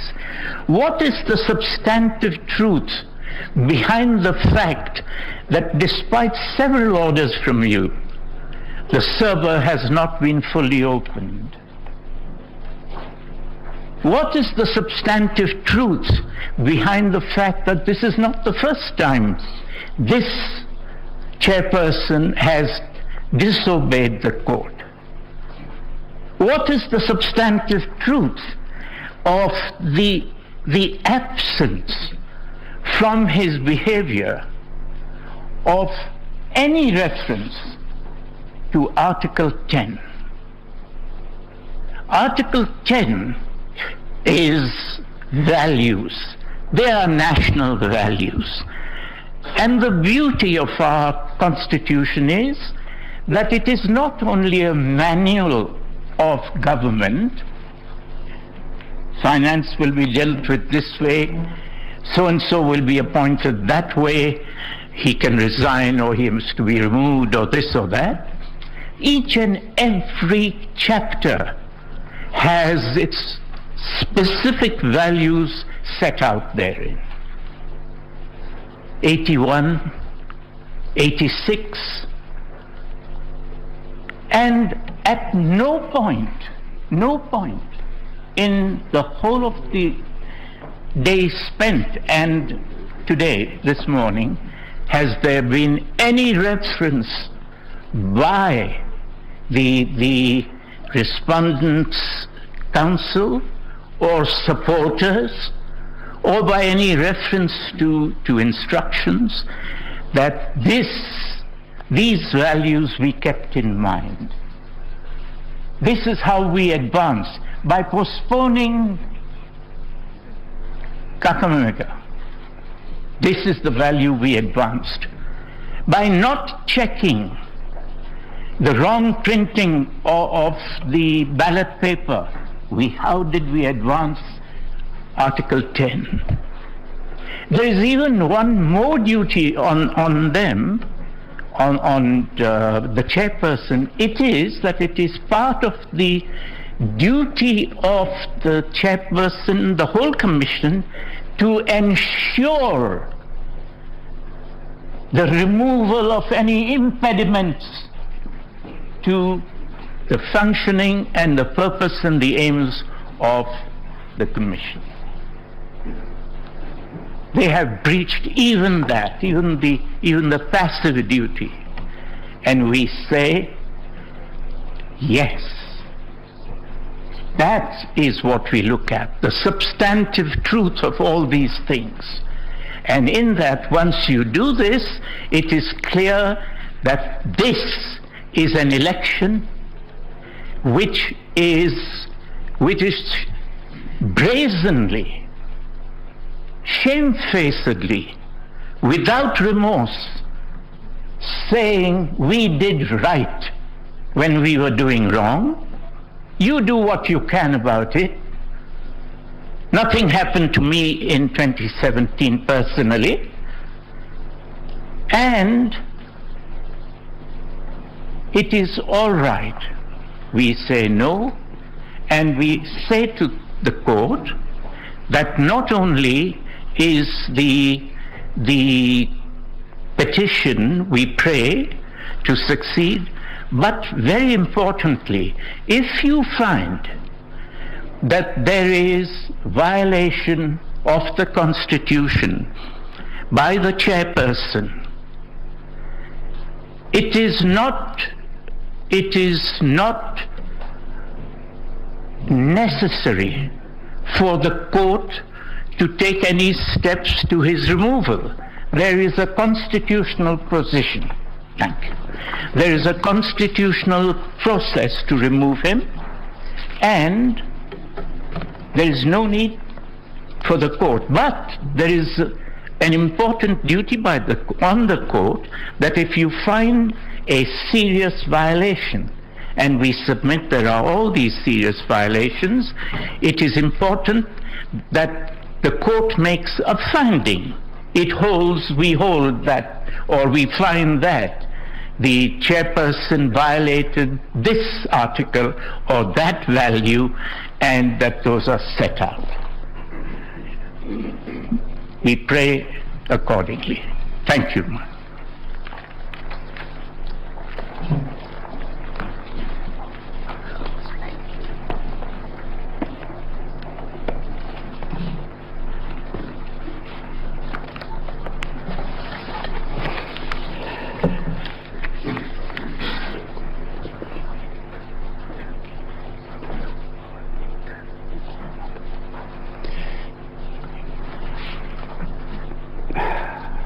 Having just come in, good morning, your ladyships and my lords. I'll take as short as possible. In order not to repeat, I will be very brief. Arising from the questions asked by the court, I'd just like to put it on record and of course, in particular, the very rapid submissions of my learned colleague, Mr. Mahat. Sometimes you miss exactly what he's saying, but I picked out that he did not at all mention how the system for the KIMS kit was converted to the provision of PDF. The tender document and we have provided evidence of it, did provide that the KIMS kit would transmit a compressed color photograph image using a compression technique that is in compliance with JPEG. That requirement was never changed unless it was changed quietly, fraudulently, and with the sole intention of rigging the just concluded presidential election. My learned friend again, Mr. Mahat, challenged everybody that if there was a program that could convert a PDF document or could edit a PDF document, they would buy it. They would buy it. I suppose he meant the IEBC. I, at that point, did ask whether he's an employee of the IEBC, but I was assured he was not. I would like to state for the record that the software for editing a PDF document is available free of charge and can be downloaded by him or the IEBC.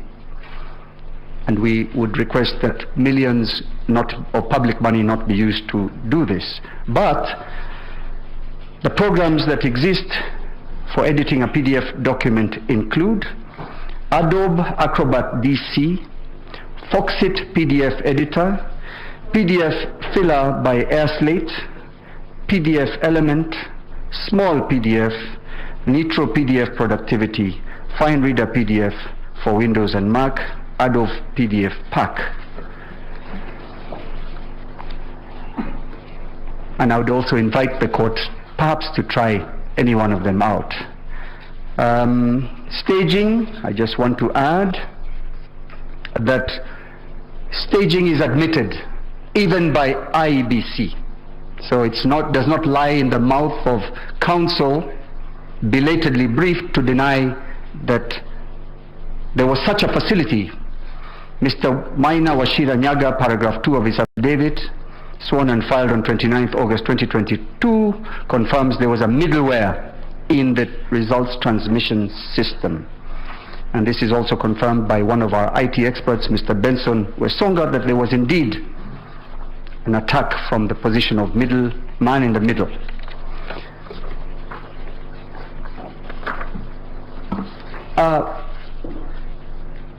At page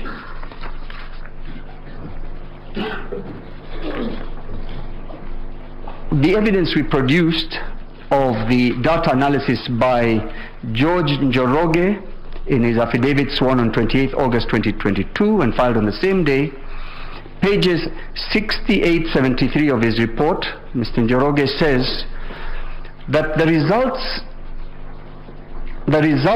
from the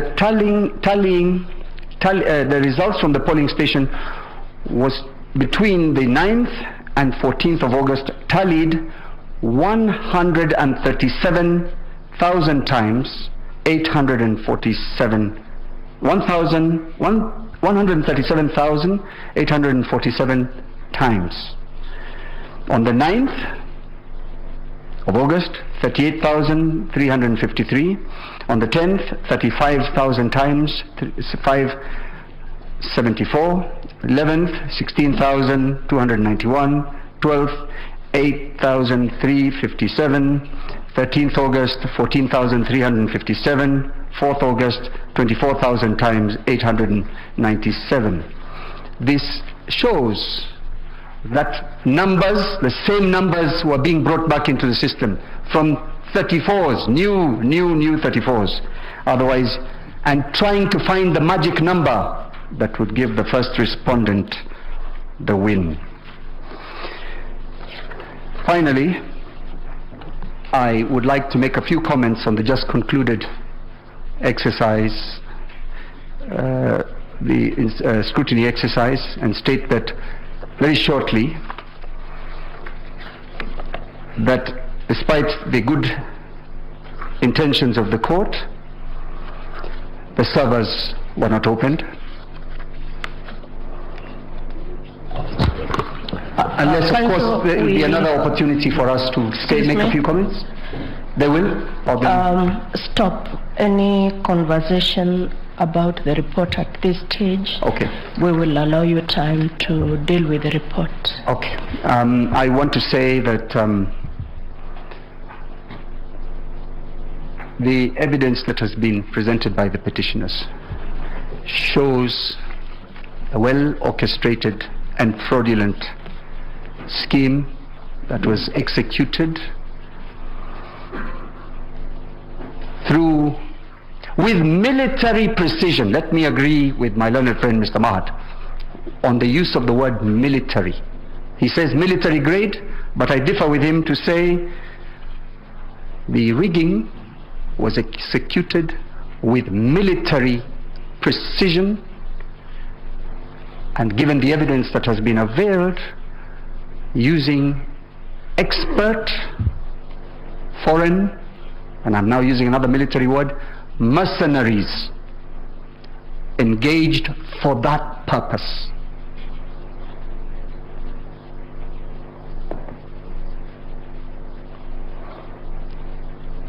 I am not surprised that none of those gentlemen I'm referring to as mercenaries have not sworn an affidavit.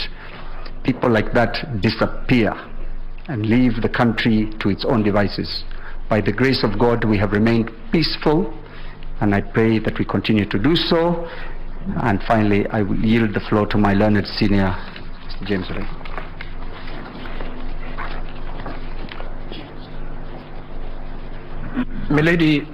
Madam Chief Justice, we would like a clarification from the court whether the replies and responses relate to questions of law that have arisen from our presentation, or whether it is an opportunity for our learned colleagues to rehash their case afresh and to introduce new evidence.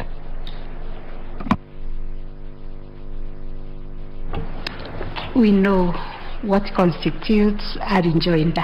It's a response to issues of law arising from the respondent's response. So just to remind Council, it was about responding to matters of law.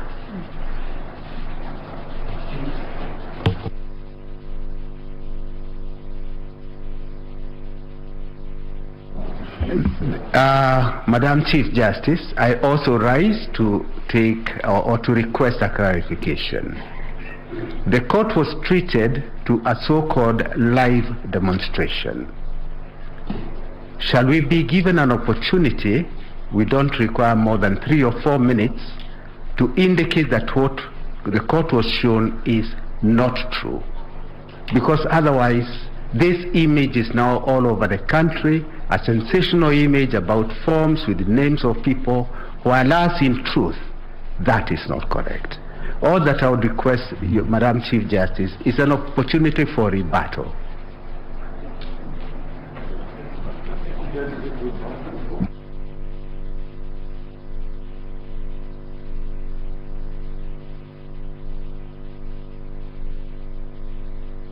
On the basis that that is new evidence, it was never played, those are not polling stations in the petition, it's totally new. It will be unfair for us to walk away without being given an opportunity to defend ourselves.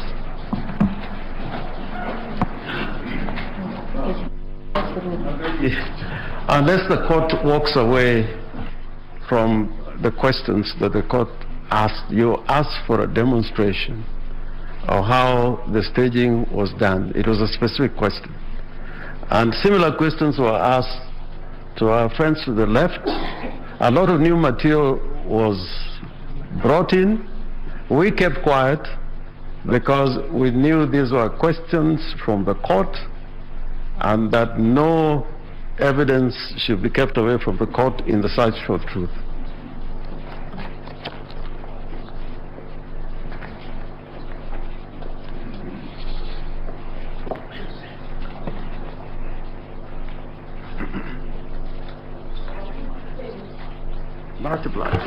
What we are doing, and then at the end of it we'll consider because we are also checking whether that is new evidence.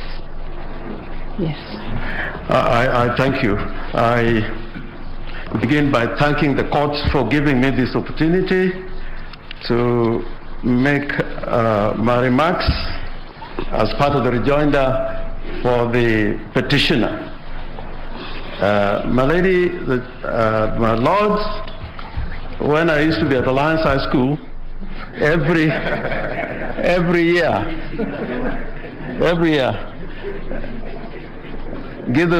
Professor Gidu is very happy about me mentioning his school. When I used to be at Alliance High School, every year I took part in a school play. Most of the time they were Shakespearean plays. Macbeth, Julius Caesar, Much Ado About Nothing.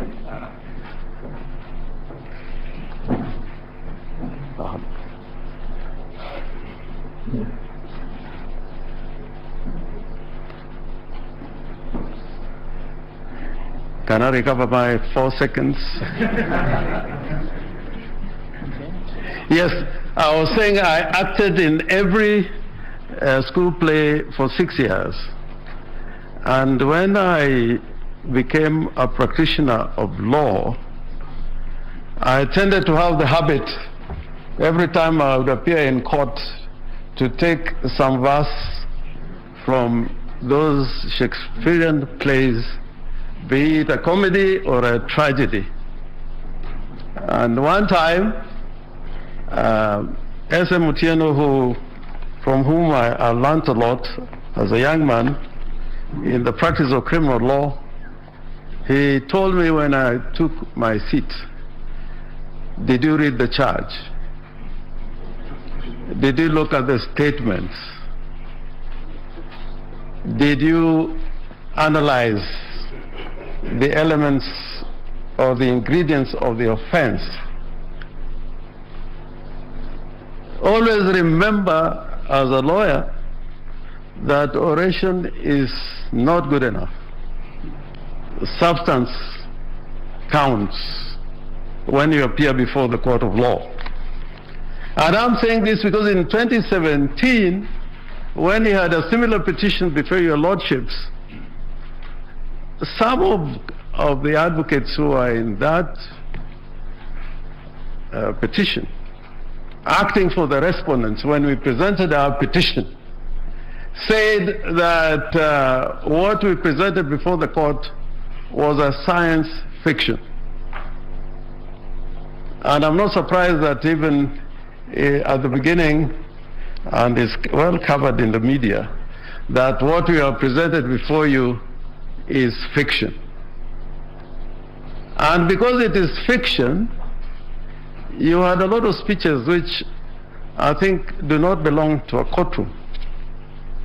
They probably should have been delivered in some theater where people love poetry, like my learned friend, Professor Gidu Muigai, whom I know, having attended the same school as I did. We share a lot of things in common. We have presented before your lordships a petition based on averments which are contained in the petition. We have placed evidence before your lordships, and the petitioners did not ask the petition to be struck out.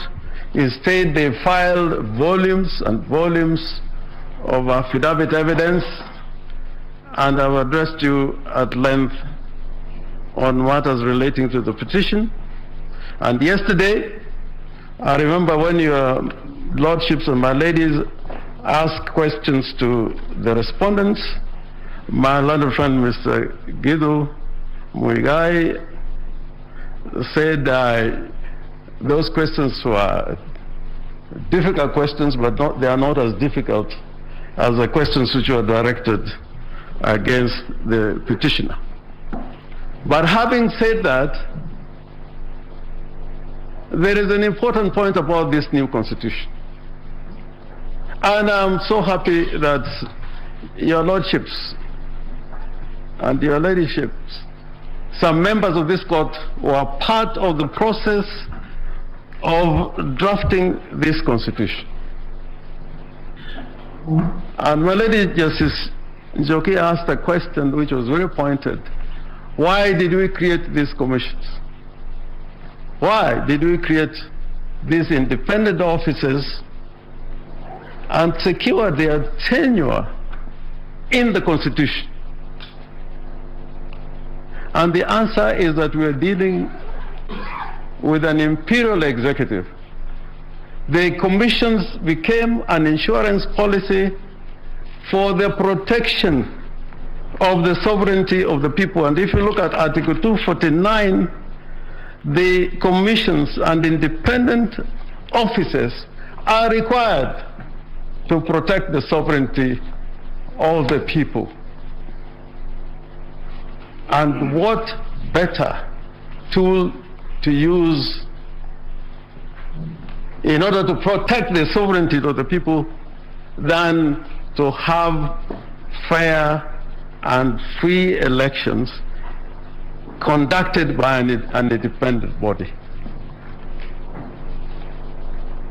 And this constitution requires that the elections must be transparent and they must be administered in a neutral, efficient, accurate, and accountable manner.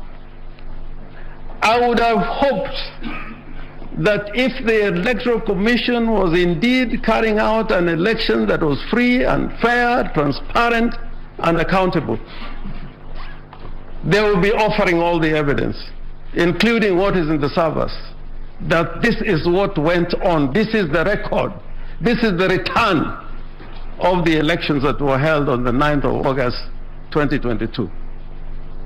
I thought that we were making progress.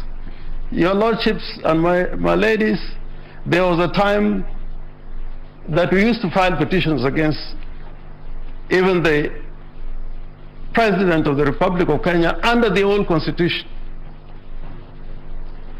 And if you approach the Electoral Commission before you file the petition, you had access to election documents and election materials before filing the petition.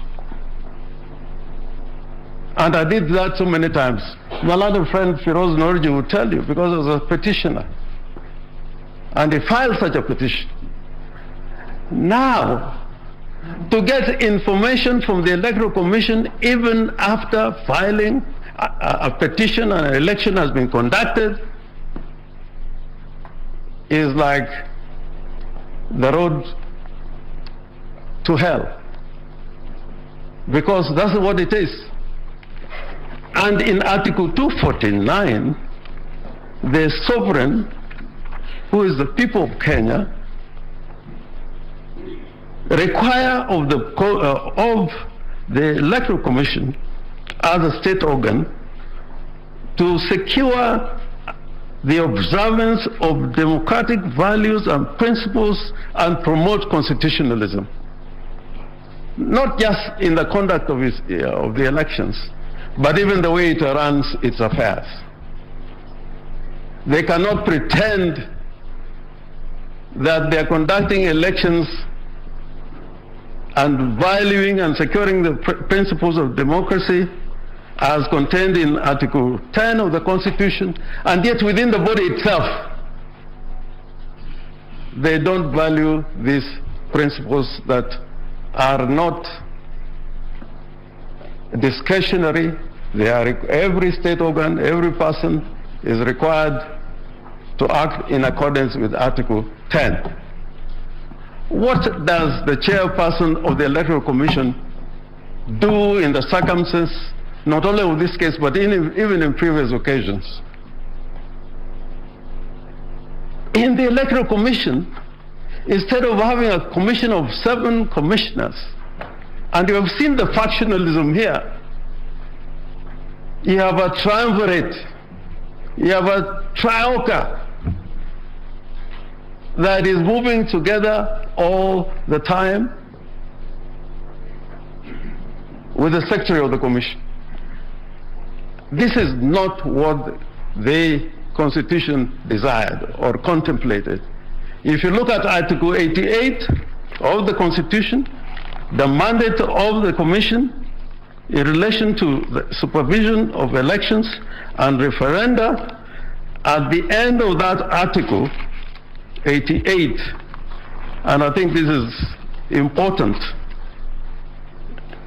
sub-article 5, the Commission shall exercise the powers and perform its function in accordance with this Constitution and national legislation. So that where the chairperson comes before you and does not show conduct that is in consonance with the Constitution, is that a matter that this court can just gloss over? When the Constitution says in Article 2 that this Constitution is the supreme law of the Republic and binds all persons and all state organs, and no person may claim or exercise state authority except as authorized under this Constitution. And throughout that Article 88, the Constitution throughout talks about the Commission, except in two instances, one of them being the declaration of the results in a presidential election. So I urge my ladies and my lords that where there's been an infringement of the Constitution, however good the outcome, but there has been an infringement of the Constitution, because the Constitution says how we should conduct elections. It does not matter whether you get 10 million votes or 20 billion votes. If you get it by murder and killing people, if you get it by falsifying documents, however the numbers you end up getting in an election, that would not be the kind of election contemplated under Article 81 of the Constitution. The process matters. And anything in violation of the Constitution, if you look at the Constitution broadly, any infringement of the Constitution, violation of the Constitution in relation to state officers, including the President, including members of commissions, any infringement of the Constitution normally would attract consequences of removal, impeachment, because it's a matter that this Constitution frowns on. And that's why I always appreciate the fact that this Constitution requires of citizens, every person has an obligation to respect, uphold, and defend this Constitution. This petition is in defense of the Constitution. Is in defense of the Constitution because there's an election that has taken place that is putting somebody in office, or is attempting to put somebody in office without meeting the requirements of the Constitution, not only in terms of, not only quantitatively in terms of votes, but also in terms of what the Constitution requires the conduct of elections to be like. And my learned senior, Mr. Firoz Neoroji, referred to a football match. These days, football has many rules, and they keep on improving. However many goals you score, if it is from an offside position, whether you're Messi or Ronaldo, it will not count. It will not count. So I urge the court, and I am an optimist. I think we are doing very well in this republic. I think we have come from very far. And as one who has practiced in these courts when things were extremely difficult, I know we are making progress, a lot of progress. There were times to file a petition like this was not easy. And if you file it, serving that petition will be very difficult. And that is not just because of legislation and our new constitution. The courts had made an intervention many times to protect the people against those who govern them particularly. I therefore invite your lordships that looking at the article dealing with leadership and integrity, what has been placed before you is not a matter that the court can frown on, gloss over. This court said in 2017 in the Raila petition that if the Electoral Commission comes before you with the same kind of infractions and transgressions, this court will not hesitate to take measures against the Commission and its leadership. That is in the Raila judgment of 2017. In 2013, this same Commission, fortunately for the chairperson, he was not there at that time, despite the fact that that petition was not allowed, but the court was not abused by the going-ons in the Electoral Commission, and by dint of the comments that were made by the court at that time, at least a few people were taken to court, although that case is still going on. I think this court, and reading the Supreme Court Act, Article Section 3, together with Article 259 of the Constitution, which talks to how this Constitution should be interpreted, and more particularly when it says in a manner that promote the values, the purposes and principles of this Constitution, and contributes to good governance.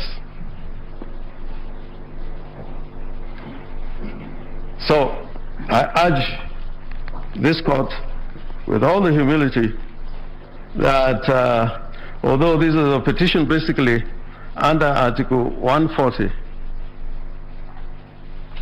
as defenders and protectors of this Constitution, you, with respect, cannot allow what has happened at IBC to go without some kind of action in the lines that was suggested by my learned senior, Firoz Norji. Impunity must be punished. Impunity must be punished. And impunity and punish breeds arrogance.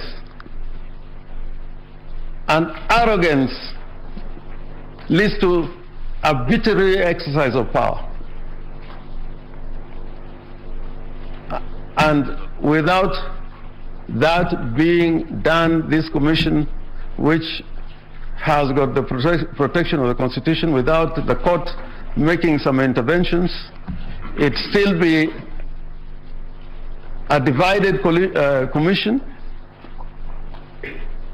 with a triumvirate that runs the affairs of a commission that is supposed to protect and defend the sovereignty of the people.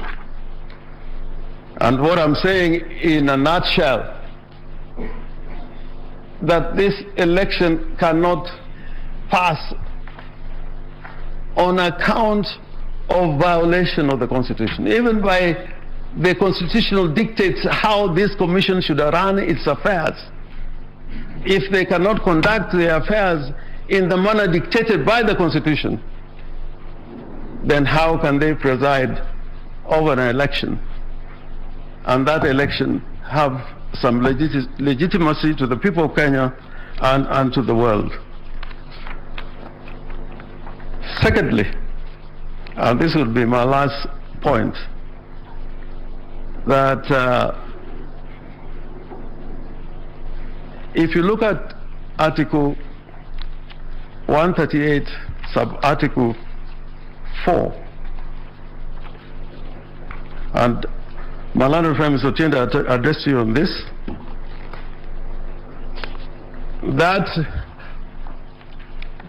requirement for a successful candidate getting 50% plus one of the votes cast is not an idle provision in the Constitution. It requires of the Commission to come with it before your Lordship seriously when there is contestation, and put the numbers before you in rebuttal to the case that we have put before you. My little friend Mr. Mahat, who is also my very good friend, in his address, he was not talking about what the law requires or what the Constitution requires. He was saying, this is what we do. This is what the Kimskits do.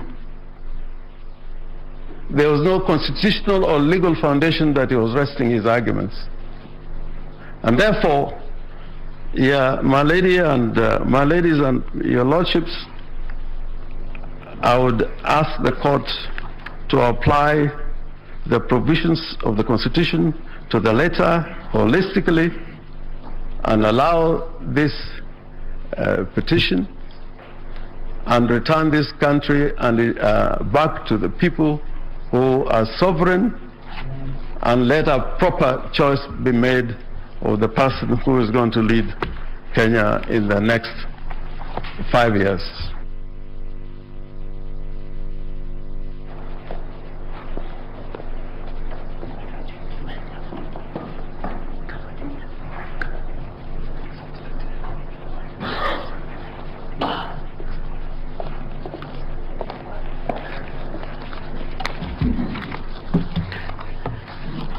Your Ladyship, Madam Chief Justice, Your Ladyship, Madam Deputy Chief Justice, Your Ladyship, and my Lords of the Supreme Court. The petition that was filed by the first petitioner, to recap it, was a very simple, by the second petitioner, I think we are the second petitioner as amended, was very limited to a legal issue. It was, what was the position vis-a-vis the election and the role of the commissioners? Now, yesterday, and I think Justice Lenola said something about tweeting and stigmatizing, but in a nice way. When this petitioner came, and I had said it in my opening address, and yesterday Mr. Ngatia said, senior counsel said something very, very, I mean, it's our country. He said, this is one country that even the humble can go to the top. But there was a caveat that seems to have been missed out. If you are a normal, humble person who comes to challenge a presidential election as required by the law, you still get targeted as being a surrogate, because that was repeated 3 times. So there seems to be caveats in these things that we don't seem to know about. Yesterday, my lady, Justice Njoki, asked a very direct question. What is the role of these 6 commissioners and the chairman? Because we seem to be getting in a very empirical chairman. This morning, we got absolutely no idea, except the court was taken to Section 11A and B of the IEBC Act. We were told nothing more. From what I can now see is that these 6 commissioners are supposed to be flower girls and page boys at a wedding, with the chairman being the bride or the bridegroom, as the case may be. That surely was not the intention of the Constitution. it appears that that's because I was actually waiting for that answer just as much as your lordship and lordships and ladyship was there was nothing given. Please go to 11A. That's all you were told.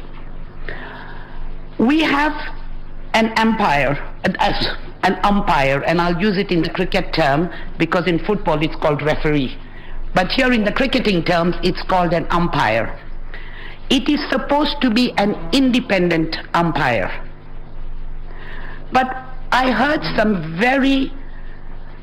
I was a bit surprised yesterday when I heard words like shock and awe tactics.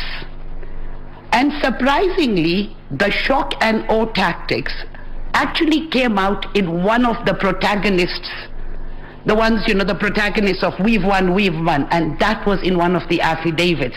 And these are the direct words that an umpire is using. So how is this umpire as independent as they are claiming to be? That is my client's case, that we need an independent body. The second one, 3C, if there is a breach, do we just move on? That's what we are being told. Forget the transgressions that anybody is doing.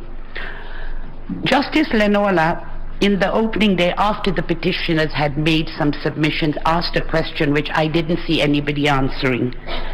He asked a question regarding Regulation 87.3, where he had stated that if it should be struck down, but it's already been done. So, that was the regulation which was in place.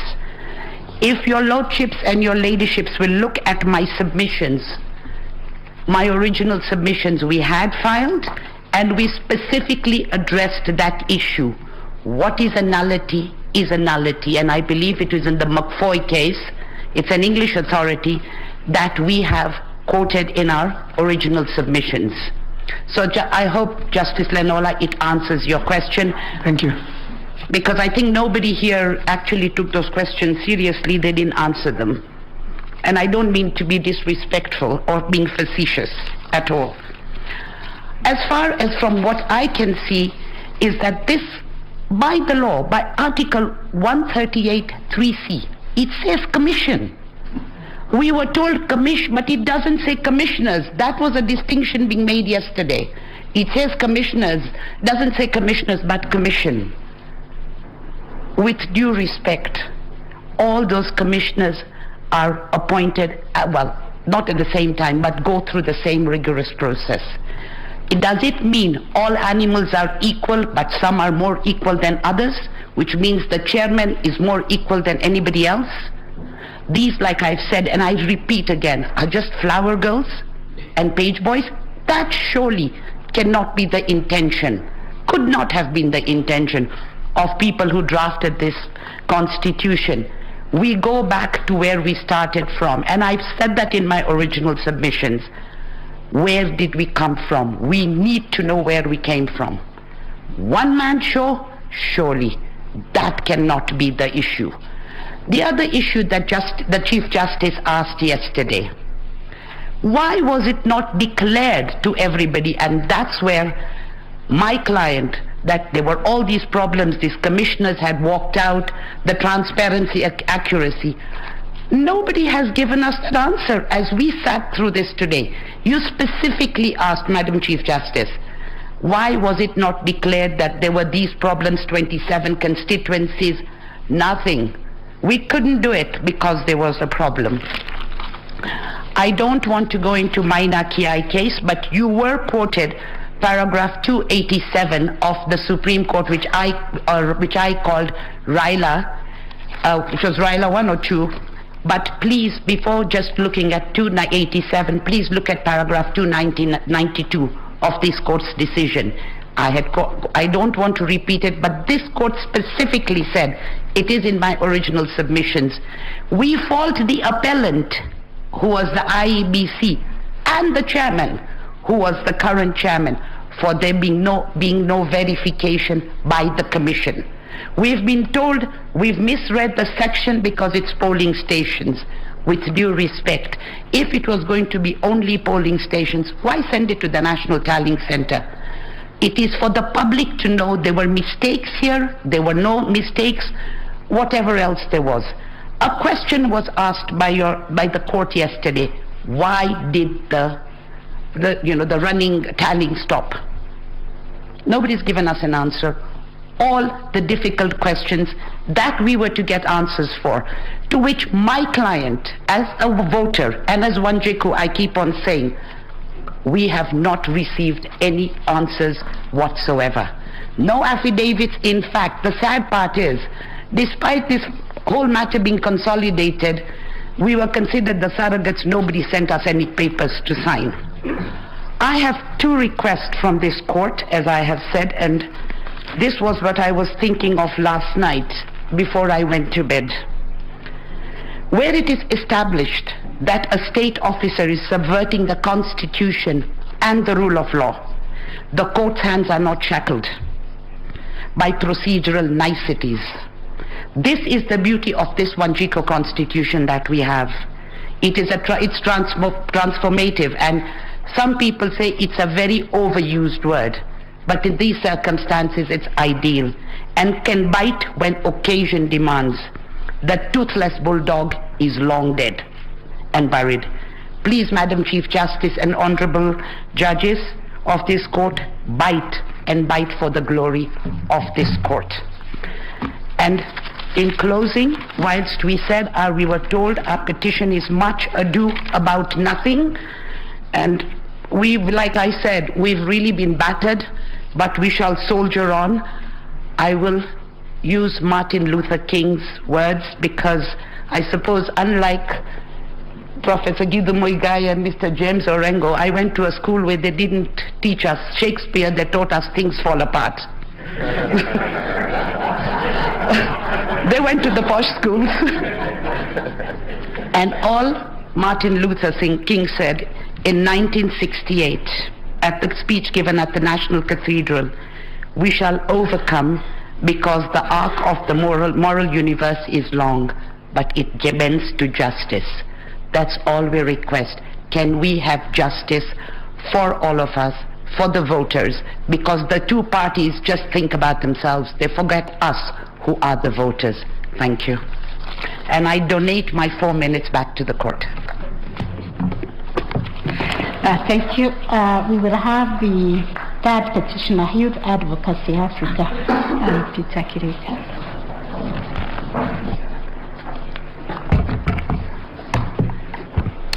Madam Chief Justice and Madam Deputy Chief Justice, and may it please the members of the court. Yesterday, and for a section of this morning, Your Ladyship, I believe we've been allocated 30 minutes. I see the clock says 15. The directions clearly said 30 for us. Youth Advocacy. I don't know whether there was any question directed to you. Yes, there were. But the direction said 30 clearly. No, the directions I have. Yes, for youth. Yes, for youth advocacy, 30 minutes. 30 minutes, yes. I think the clock said 15. Yes. I was a bit concerned, yes. But for yesterday, for most of yesterday and this morning, members of the court. Slowly, Counsel, yes, for our record, yes, introduction. Yes, Your Lordship, my name is Tom Asharia. I appear together with my colleagues on record for Youth Advocacy Africa and Peter Kireka. Most of yesterday and this morning, you were tweeted to the theory of an election as it ought to be conducted. My colleague Julie Soweto has demonstrated to you what every Kenyan knows. Mambo kwa ground ni different. I call your attention to the affidavit yesterday presented by my good and learned friend Professor Kindiki, which has been projected. It's the affidavit of Veronica Ndwati. She deposed that she is the Secretary General of United Democratic Alliance and was the Deputy Chief Agent for the 9th and 10th respondents. In particular, I call your attention to paragraph 7, where she states that the verification process went through a 3-tier mechanism. At paragraph 7, she says the second tier was at the constituency level, where the following actions were undertaken. She then goes to subparagraph C, and that is the one of interest here, And this is what she says. In case of any errors, this is at the constituency level, on Form 34B, the same would be corrected. That is the key. Those are the key words. She then goes on at paragraph 8 and says that the third tire was at the National Tallying Center at Bomas of Kenya, where the following activities took place. We go to paragraph 8F. The verification team would also verify that each of the uploaded Form 34A in the public portal is a replica of the original 34A presented by the constituency returning officer, and in instances of discrepancies, the errors were noted. She then says at G, the team would also verify that the data entered in the IEBC online system for purpose of tallying from all original forms was correct. In case the data entered in the IEBC online system is incorrect, the same was corrected on the online system.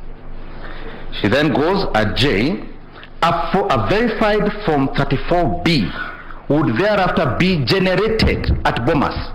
Another one, having corrected at constituency, another one now is generated at Bomas and supplied to the candidates' agents.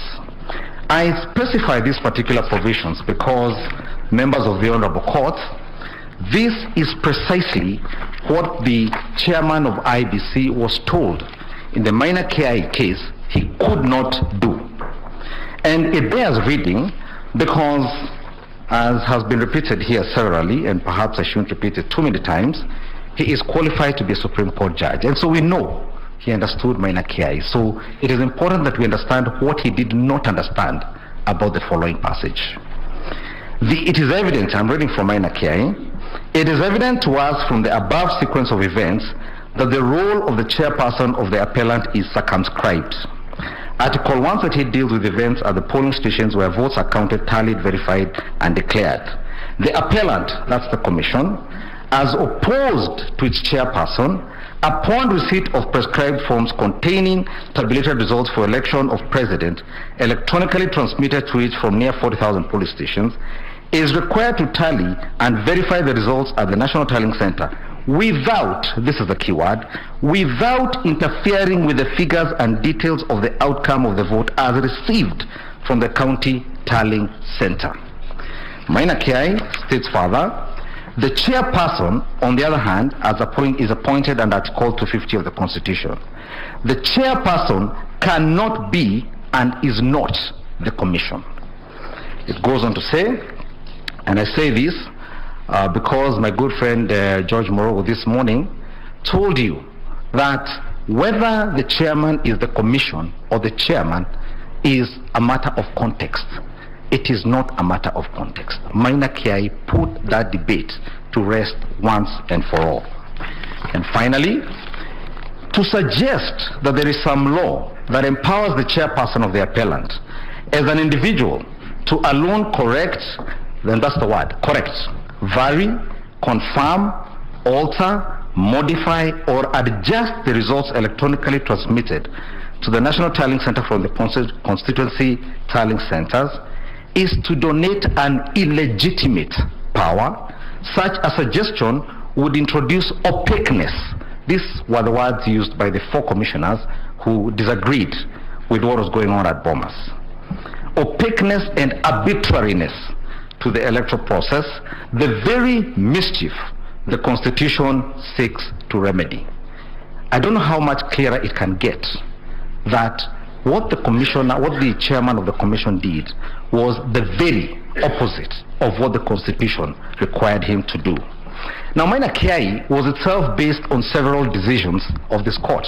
The first of those being Wanjohi, which is a 2014 case, and it is cited there, where the court said, apart from the priority, this court said, apart from the priority attaching to the political and constitutional scheme for the election of representatives of governance agencies, the weight of the people's franchise interest is far too substantial to permit one official or a couple of them, including a returning officer, unilaterally to undo the voter's verdict without having the matter resolved according to law by the judicial organ of state. The only organ under our constitutional framework permitted to correct at any level let alone any of the 3 levels that the chairman of the commission undertook, is this court.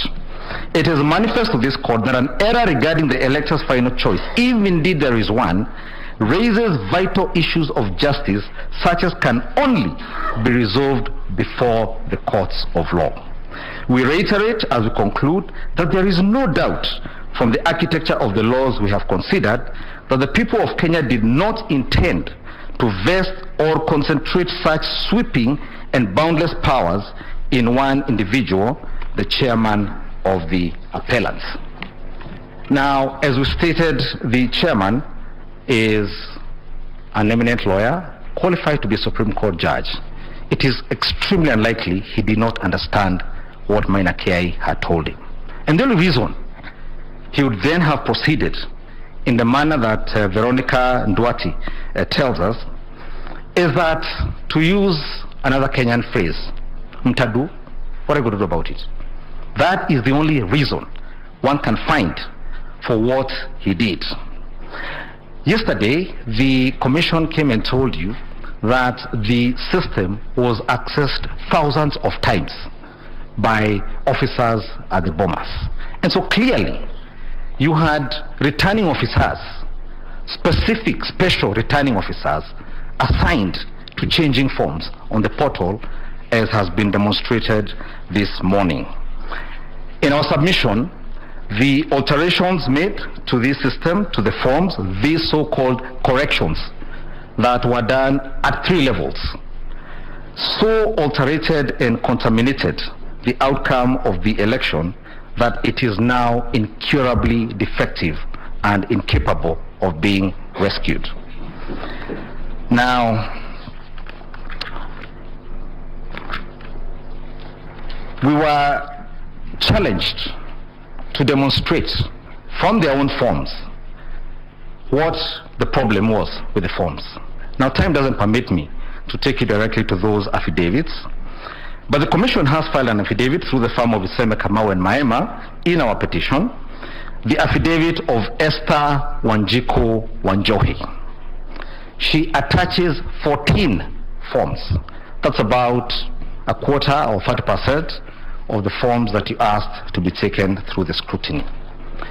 Of those 14 forms, 8, representing 57% of the forms, 8 have irregularities, have gaps, have problems, including the fact that when you read them with a QR code, the serial number that shows up is for a different polling station. The problems are correction problems, tallying problems on those forms submitted by the commissioners themselves, by the commission itself. You have an affidavit submitted again by the commission, the affidavit of Nzika Mwololo. Same problems. He has 2 forms. 50% of them, which is 1 form, has an incorrect addition where the rejected votes have been added as part of the total. Now, in light of what Maina Kiai said and what my learned seniors have said here this morning, my mind is taken back to a few months ago when a few of my colleagues here, my good friends here, came before this court and told you and persuaded you that a process known as BBI, one where 1 million signatures had been collected, one which had gone through over 40 county assemblies, one which had gone through both houses of parliament, was irredeemably void and null because the president used the wrong process. And they persuaded you. And I invite you to look at paragraphs 1544, 1535, and 1500 of your judgment in the BBI case, where you stated that any process, any activity undertaken without constitutional authority, as the chairman of the IBC has done in this particular case, must be declared null and void. And the terms null and void, and this is one of the cases we've stated before you, the case of McFoy versus United Africa Company, is captured in the following words: if an act is void, then it is in law a nullity. It is not only bad, but incurably bad. There is no need for an order of the court to set it aside. It is automatically null and void without more ado, though it is sometimes convenient to have a court declare it to be so. And every proceeding which is founded on it is also bad and incurably bad. You cannot put something on nothing and expect it to stay there. It will collapse. That is the fate the Form 36, the Form 34D, issued by the chairman of the commission in this matter, must suffer as well. Now, my learned friend Mr. Mahat has taken you through some numbers. And as I've demonstrated, and as was demonstrated earlier here by my colleagues for the first petitioner, when you have a process where the numbers are so adulterated, where the forms are so compromised, what numbers are we talking about? Numbers that have been verified or quote-unquote tallied in an unconstitutional matter. Our learned senior, I think Mr. Orengo, I think it was Otinde Amolo Senior Counsel, said that the numbers became a moving target. Now, in fact, they were behaving not more like a moving target, but like a group of naughty children in a nursery school running around the yard. It is impossible to get a hold of the number that was used either for the 50+1 or for the tallying or for the verification, which, as you have heard, was changed 3 times. Now, you asked, I think, of the petitioners, how did we get to this place? Like every slow train crash, a train crash in slow motion, those of us who lived through the repressive days that led to the Constitution of 2010 will tell you that it did not happen one day. My good friend Mr. Morogo has told you that the Gazette notice by which the chairman appointed himself as the presidential returning officer. And we need to note, because the defense put here yesterday by the commission, was that he appointed himself on the basis of your judgment in 2017, where in passing you said that there is a national returning officer. Now this year he has upgraded. He upgraded himself to presidential returning officer. Now you've been told that Gazette notice means nothing. And I think yesterday you were told we ought to be grateful to him because he had the good grace to publish in the Gazette his unconstitutional appointment. Now, whether you publish misconduct in the Kenya Gazette or you publish an offense does not imbue you with some sort of value or does not imbue that process with some good grace or quality if the Constitution does not permit that office to exist or does not permit him to conduct himself in the way he did. A Gazette notice does not improve it. But perhaps more importantly, if it meant nothing, why publish it in the first place? If it meant nothing, why publish it at all if it meant nothing? But the point I wish to make is this. Complaints were raised. I think I've seen letters written by the party that nominated the first petitioner. There were newspaper articles complaining, Gazette notices, newspaper notices complaining that ballots had come without commissioners being told, but you'll get to hear that a bit more. There were complaints made by civil society. But as happened with Kenya, when we ended up in the position we ended up before the 2010 Constitution, we keep pushing these things away to the back of our mind. And people go to campaign, the rest of us go on with our lives, and he publishes a new Gazette. I am now the presidential returning officer. He goes on ahead and does other things, allocates duties. You go look after flowers, you go be an usher. These are slowly and then progressively, we end up with what was this morning called an imperial chairman of the commission. And so this is how we ended up at this unhappy day, where 4 commissioners say that we cannot stand by these reasons because we were not involved in everything that was done with them. But apart from that, and apart from those obvious misdemeanors and indiscretions that have been pointed out here this morning and the day before yesterday, In our petition, we've raised the fact that even other statutory requirements, the KPMG audit report, for example, was only published on the 5th of August, 4 days to the election. And parties kept asking for this report. Where is the report? And we'd all be told, again, in that most Kenyan fashion, tunashughulikia hiyo maneno. So you go back and campaign, go do your things, and you wait. And on the 3 days before the election, it is dumped on the website, and no one is actually told. There was no press release saying, we've released KPMG now. We had to find it there by accident. Now, when you finally go and look at that report, and you'll see a copy of it in the particular pages I refer you to, pages 1153 and 1155 of the year petition, you will find that KPMG complains that both the Commission and Smartmatic withheld critical information as regards how the voters register was being accessed, and that by the time the report was written and released, they had not received that information. That was the KPMG report. Now, again, the Commission comes here this morning and tries to explain to you how they arrived at the question of voters identified with the printed register.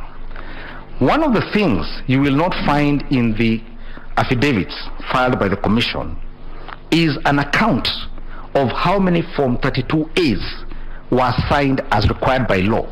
And that is the only mechanism that the regulations identify for identifying those who have voted outside the KIMS kit system itself. And so what they've done, and that's what I think one of the honorable judges yesterday called a bit of a lecture here yesterday, is do reverse mathematics. You begin by adding up all the votes you say were in the Form 34C, and then you subtract from that those who were identified using the KIMS kit. You have not been given a report of how many Form 32As were signed. In addition to that is the tortured question of Regulation 69, Sub-Regulation 1A. And I've not had anything said about that here. Now, Regulation 69 1A of the Election General Regulations requires that every time a voter is identified using the KIMS kit, the printed register must be crossed out. And this is not a function of voter identification. This is an audit tool to ensure there's no fraud. A distinction has been made between what was before the Court of Appeal in the case raised before you about the printed register and what the law requires as regards the crossing out. For some reason, the Commission strenuously opposed this audit tool. Now, you've been told that there were approximately 92,000 stray ballots. Now, the mathematics that the Commission Chair uses to arrive to that number, for starters, is not an accountable figure. What they've done, and you'll find that, I think, at paragraphs 73, 74, 75, and 76 of the Chairman's replying affidavit in our petition, is taken two constituencies, this is Makadara and Kibra, and said that in those two constituencies, we had an average of 2 stray ballots per polling station. They take an average. And the reason for this is that it is not possible to account for stray ballots in Kenya within the time that this court must rule. Because under Regulation 81E, once stray ballots have been identified, they are put in an envelope, and neither Form 37B, 38B, or 39B have anywhere to indicate stray ballots. They are indicated in a polling station diary. The only way of arriving at a precise number of stray ballots and identifying to whom they strayed, if I may use that word, is to audit the polling station diaries for the 46,000 polling stations in this country, and that hasn't been done. And so we can't speak with any certainty here when a figure is thrown at this court that there are 96,000 or 92,000 stray ballots. No one knows. The truth is that no one knows. That's number one. The second thing is that in arriving at these mathematics, the chair of the commission says that in six polling stations in Starehe and Mathare, the officer locked up the forms in the ballot box. And he then says that in the 6, we cannot account now for 4,200 ballots. Now 4,200 divided by 7 by 6 is 700. What he's saying is that in those 6 polling stations, there was a 100% turnout. You will see that at paragraph 74, 75, 76 of the replying affidavit. Now when you go to the forms on the portal, as we've been asked to do, the turnout is not 100%. And so that is a false averment in his affidavit. I think much has been said about the forms and the PDFs. I think I won't venture to say anything about that. I think I should also state, because it was part of our petition, that by the time we went to the election, and I think as of today, an audit report as required by the elections technology regulations has not been provided or done. It's not on their website, it's not been provided. The elections technology regulations under the Elections Act require an annual audit under Regulation 10 and 11. You will find in a response by the chairman to the first petitioner's party a letter where he says we could not do the audit because we did not have money. He has now annexed, in response to our petition, a certificate, a 2-page certificate, where they say we have 10 reports, but he doesn't attach those 10 reports. They are not on the website, and we have not been provided with them as of today. The purpose of that audit is that it might become impossible or unnecessary for us to spend time here discussing things called logs. And the only logs my grandmother knows are those she uses to warm herself. And yet she's the voter. We must, and I think we've submitted before you a case from the German Constitutional Court, which states that unless the public is able to, independent of an expert, audit the process used to conduct an election, then that election is not verifiable. That decision is before you with our digest of authorities. And it speaks to something a bit more nefarious, if I may use that word. We have just been told here today that we had foreigners who have accessed our IT systems. I can't pronounce their names on account of my county of origin.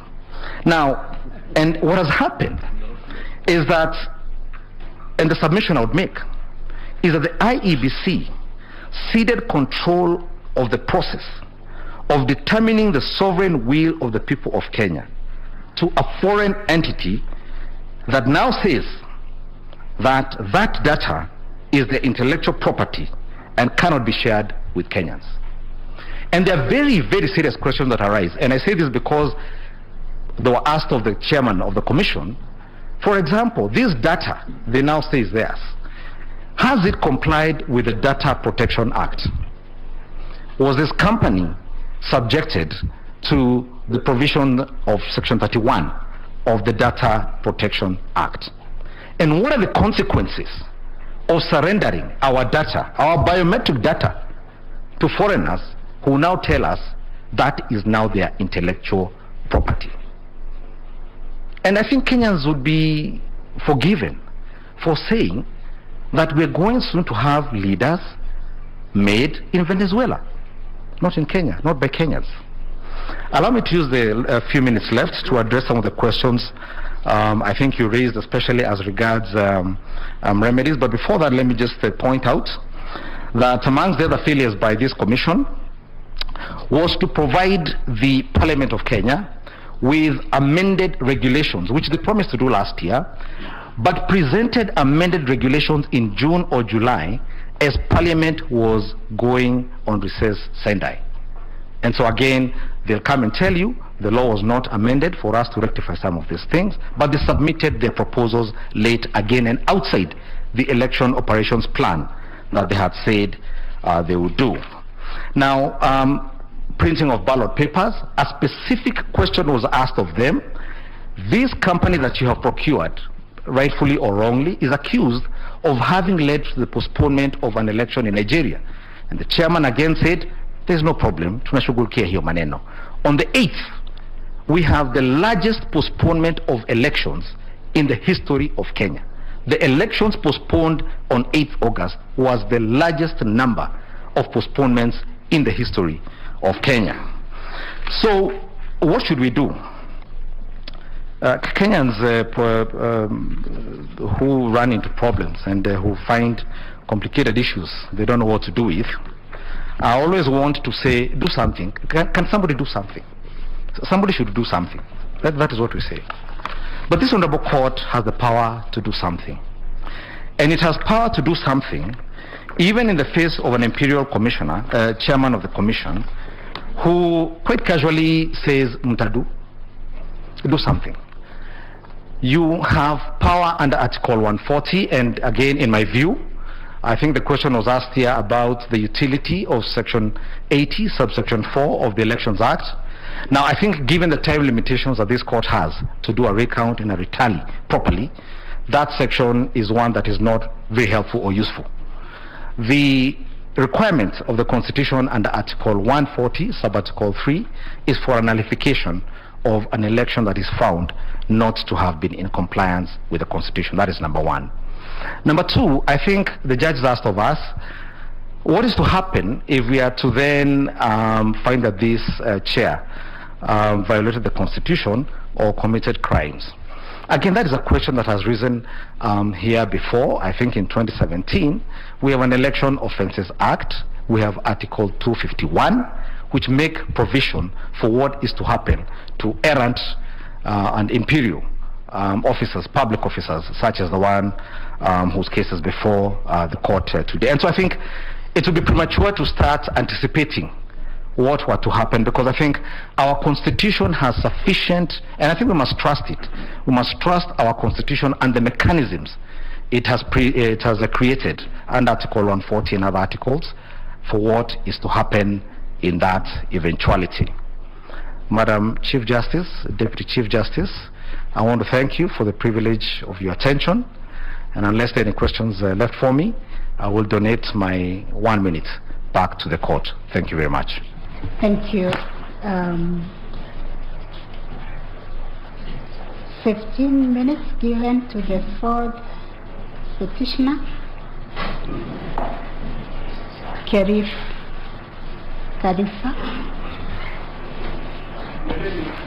My Lady Chief Justice and the court, may I plead with the court once again that what we are listening to is not a reply. It is a rehash of the case afresh, and it is leaving us in a very vulnerable position because new issues are being raised, and we have had or may not have, unless you assure us, my lady, that we will have an opportunity to reply.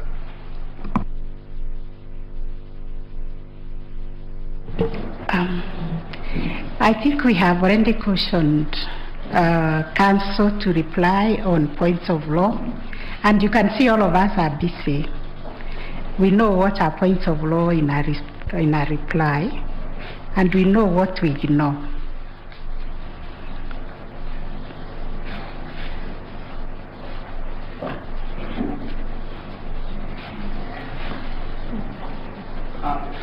Madam Chief Justice, only 2 seconds. You said that earlier. We all thought we had. Despite that, Mr. Mashari has taken 30 minutes to argue factual issues, going to affidavits, nothing on a point of law that he responded to. In my submission, therefore, the court will be perfectly entitled to disregard every word he uttered. Yes, we know how to separate the chaff from the wheat, from the submissions. Yes. My lady, before I start my submission so that my time doesn't run, I find myself in the position, I'm Willis Otieno for the fourth petitioner, in the unfortunate position that I'm one of the most mistreated petitioners in these proceedings by the first and second respondents. They served me late, as I indicated already during the pre-conference, and we lost the opportunity to respond. And this court did indicate that when we'll be doing our response, we can comment on some of those issues. We never filed a rejoinder to them because we were the ones who were served late outside the timelines provided by the court. So, but I don't intend to go deep into facts, but I may make one sentence references just to meet what had been allowed before, if that is in order. Number one, my lords and my ladies, we must assert that the KPMG report, the only expert report that has been done on the biometric voter register, that evidence has not been challenged by any other expert evidence. And that evidence which we annexed and referred to, we can now safely conclude that the 481,711 duplicates that are in that report, 481,711 is admitted. The second point that I wish to respond relates to the question my learned senior Professor Gibu Muigai said, that if these elections were badly conducted, not in accordance with the law, what about the other 5-tier elections where we have governors and senators? One answer: jurisdiction. Every court will have its day, every court will consider the facts of those cases. The third point that I wish to respond to relates to what was asked of when the regulations that gave the chairman the power to be a returning officer were passed. They were law at the time he acted. Simple answer: Maina Kiai case had already answered that question of what the law was. Maina Kiai case had interpreted Article 138(3)(c) of the Constitution. That was the law, and any regulation being made to circumvent that law by itself is unconstitutional. As I said, Helef was a petitioner in Maina Kiai case. Helef came to court. Helef has come back to court to enjoy the fruits of his litigation in Maina Kiai case, and I was his proud lawyer in that particular case as well. My lords and my ladies, reference was made that the IBC supplied the ballot boxes for the first time that necessitated the postponement of the elections on the 8th of August. My lords and my ladies, Lycos never disappoints. You've just been told how Lycos, wherever they printed ballots, they've always ended up with postponed elections. IBC should have exercised due diligence to make sure that even the pre-printing images are cross-checked and confirmed to be accurate. An admission that I submit is that IEBC was not diligent, and it must pay that penalty.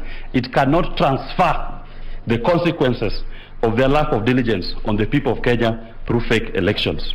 My learned friend Mr. Gumbo spoke on technology, and he gave us the Kriegler report. Kriegler report did not say deploy weak and vulnerable technology. Kriegler report required you to deploy sufficient, efficient, integral technology that protects the will of the voter. Kriegler report did not make a recommendation for Jose Camargo, Diego Maradona midfielder, to sit in the middle and start distributing results, as was demonstrated today in the morning. Kriegler report is not an answer or does not excuse a technology that the KPMG audit report has found and confirmed to be vulnerable, has 14 unauthorized users called Embakasi South cracks. The fourth point I want to raise is IEBC has confirmed that we look at the portal to tally the results. It is not the public portal that is used to tally. Tallying is a function of the commission. The commissioners must perform a tally of those results. And what is the commission vis-a-vis the secretariat? I refer this court to the case of Engineer Michael Kamau versus EACC, where the court specifically said the core functions of a commission cannot be performed by the secretariat. That was the Court of Appeal decision. It's part of the bundle of documents that we've annexed. You are told, my lords and my ladies, when in relation to the question of how integral the technology was, and my learned that Justice Lenaola did ask, when you take a JPEG and it comes out, as a PDF, and I tied to the response what Kamago was doing in the system. And my learned friend Samane said, he's a plumber. He's like a plumber maintaining the system. Let me say this. Once a plumber has fixed your bathroom, that plumber has no business being in your bathroom when you are showering. If you find him at that time, you tell him, get behind me, Satan, as was said in the book of Mark 8:33 in the Bible, when the devil entered Peter and Jesus told him, get behind me, Satan. A plumber who is in your bathroom when you are showering after fixing your shower is no longer a plumber, is a sexual offender and should be reported. Let's stick to the... I'm guided.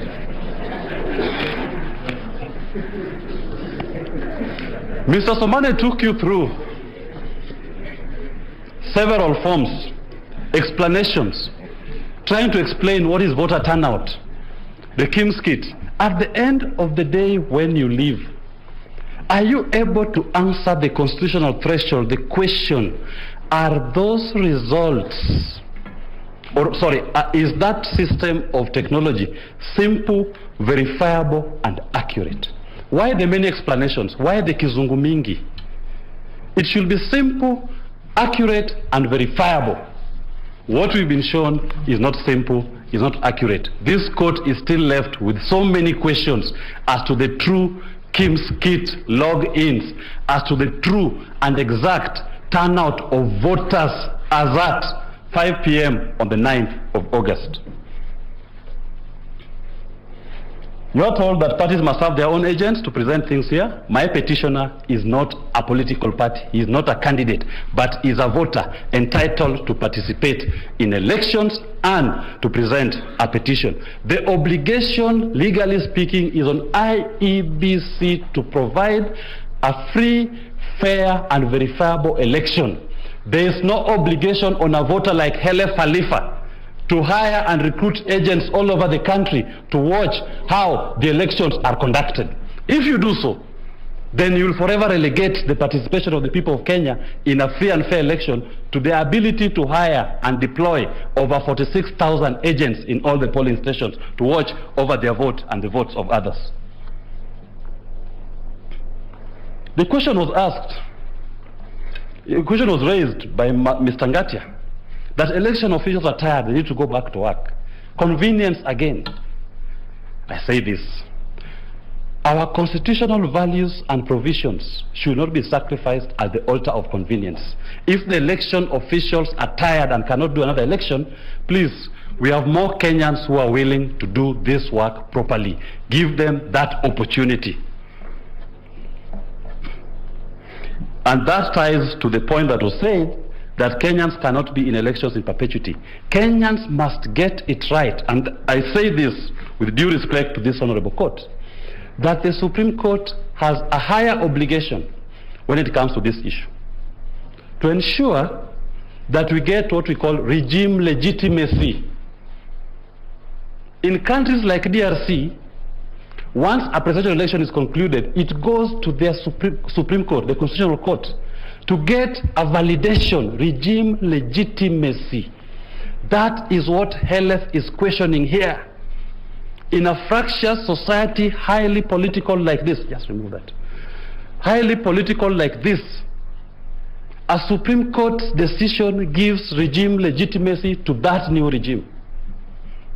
And when questions are raised like we've done, then the Supreme Court, and when you consider the margin by which the purported declared winner has surpassed the victory, that legitimacy should not be granted by this court at this point. I want to address a few questions that were asked by the learned judges. Number one, by Justice Ibrahim, is there a lacuna in the law if we nullify, in God's grace, these elections? And, sorry, if we indict Wafula Chebukati? The answer is very simple. Article 142 of the Constitution, the president who is in office shall continue in office until a new one is sworn in. There is no lacuna in the law. The second point, Mr. Chebukati is not immortal. He could even resign from his office. Does it mean that this country can collapse if Mr. Chebukati resigned from his office today? No. elections will still be held. We'll still have within our governance, we have a working parliament, we have a national executive, we have a judiciary. All these questions, all these issues can be addressed within those existing parameters. And when I say the president will continue in office, of course within a narrowed mandate, but the systems and the functions of government will continue. The lacuna will not affect the people of Kenya. The right thing is to make sure that the people's voices are actually heard in a true, transparent election. My learned Chief Justice asked the question, why it took too long, why the Commission did not announce the results from morning. To corroborate that there was actually peace at Bomas, we had a choir singing the whole night and the whole day. If there was violence as was being presented here at 3 p.m., what stopped them from announcing at night those remaining polling stations, constituencies? What stopped them from announcing those constituencies in the morning? The choir is my witness. They were singing, there was peace, and everybody saw that.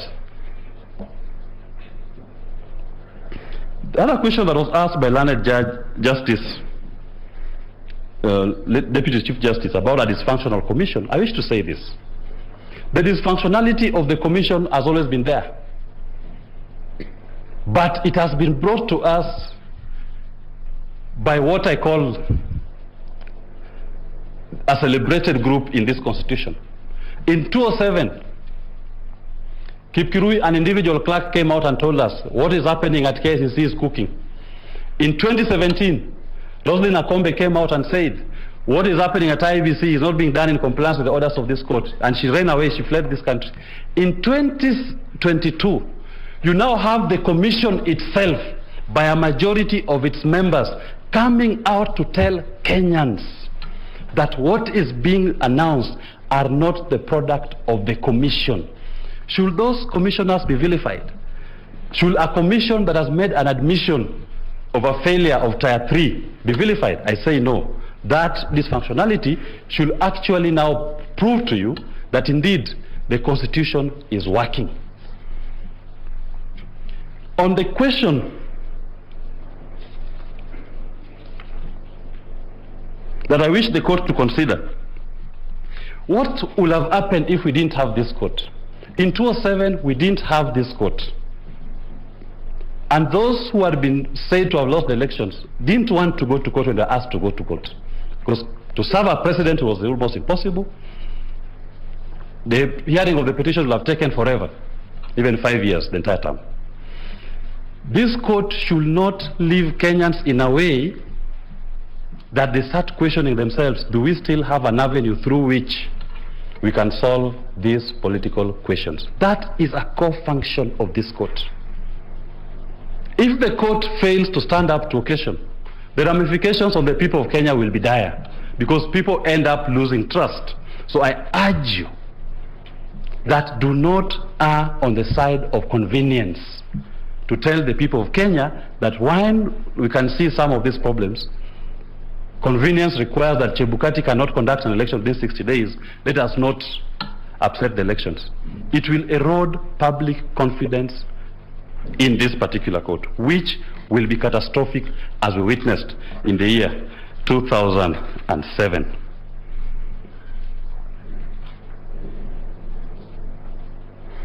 Tied to the commissioners, there are affidavits, and I believe the commissioner will talk about them. In their reply, the majority commissioners in their replying affidavits have already, we must point out, number one, that these commissioners have been in office for less than 1 year.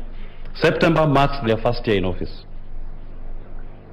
Within that 1 year, they've filed they've written 3 memos on the conduct of the chair unilaterally making decisions. Ultimately coming out on the 15th to tell Kenyans what they had been dealing with internally of a unilateral, arbitrary, all-knowing chairman. And I say this as I conclude, my lords and my ladies. When an alligator comes out of the water and tells you that the crocodile is sick, do you doubt him? When the commissioners come out and tell you that our processes are opaque, our processes are not as per the Constitution. Do you doubt them? I urge you, don't doubt them. We pray, my lords and my ladies, that you allow the petition as prayed and grant the orders which are sought, and don't shy away if you find it necessary to indict Mr. Wafula Chebukati for the transgressions and the singular manner in which he has run the IEBC to the detriment of Kenyans. Thank you very much, my lady. I yield today 13 minutes of my time back to court. 13 seconds. Thank you. Counsel representing the saved petitioner, David Kariuki-Ngare. 15 minutes.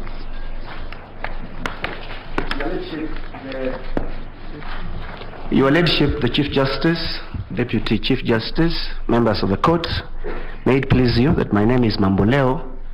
I represent the fifth petition in the consolidated petition. We will be making this rejoinder together with my learned friend, Mr. Murara Omoke.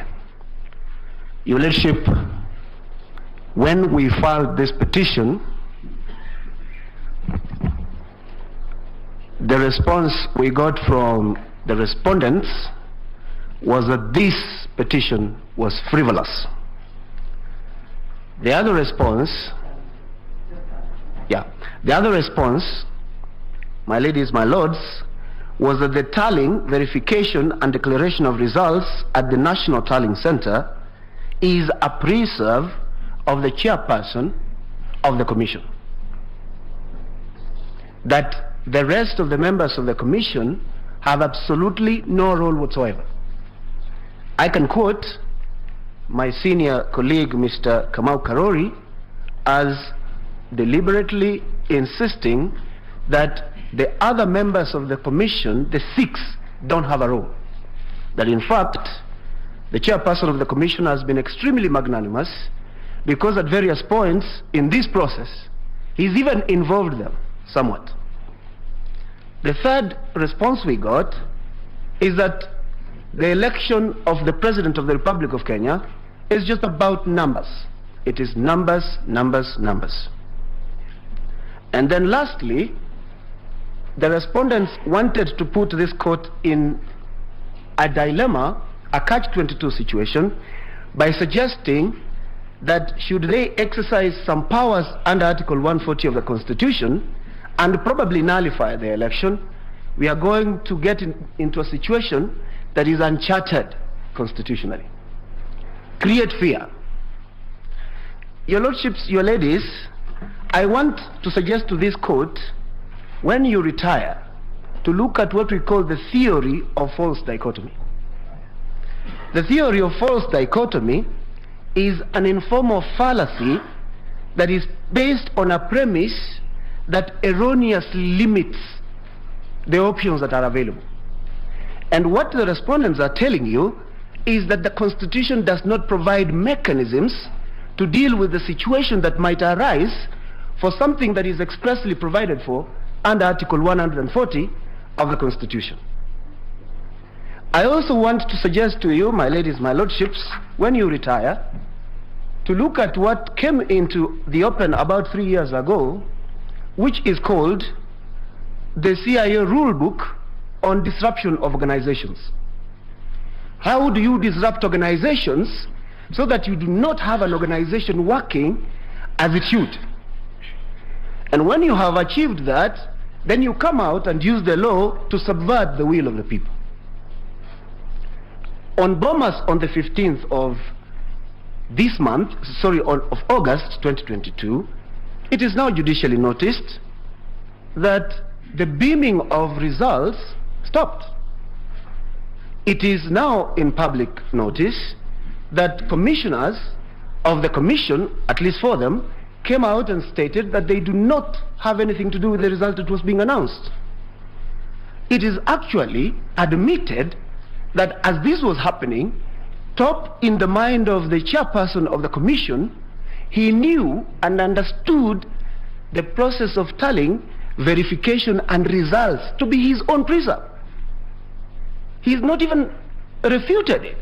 He says that is how he understood it. He said that the other commissioners had no role. So what do we want to suggest to you, your lordships, your ladships, It is a very simple thing.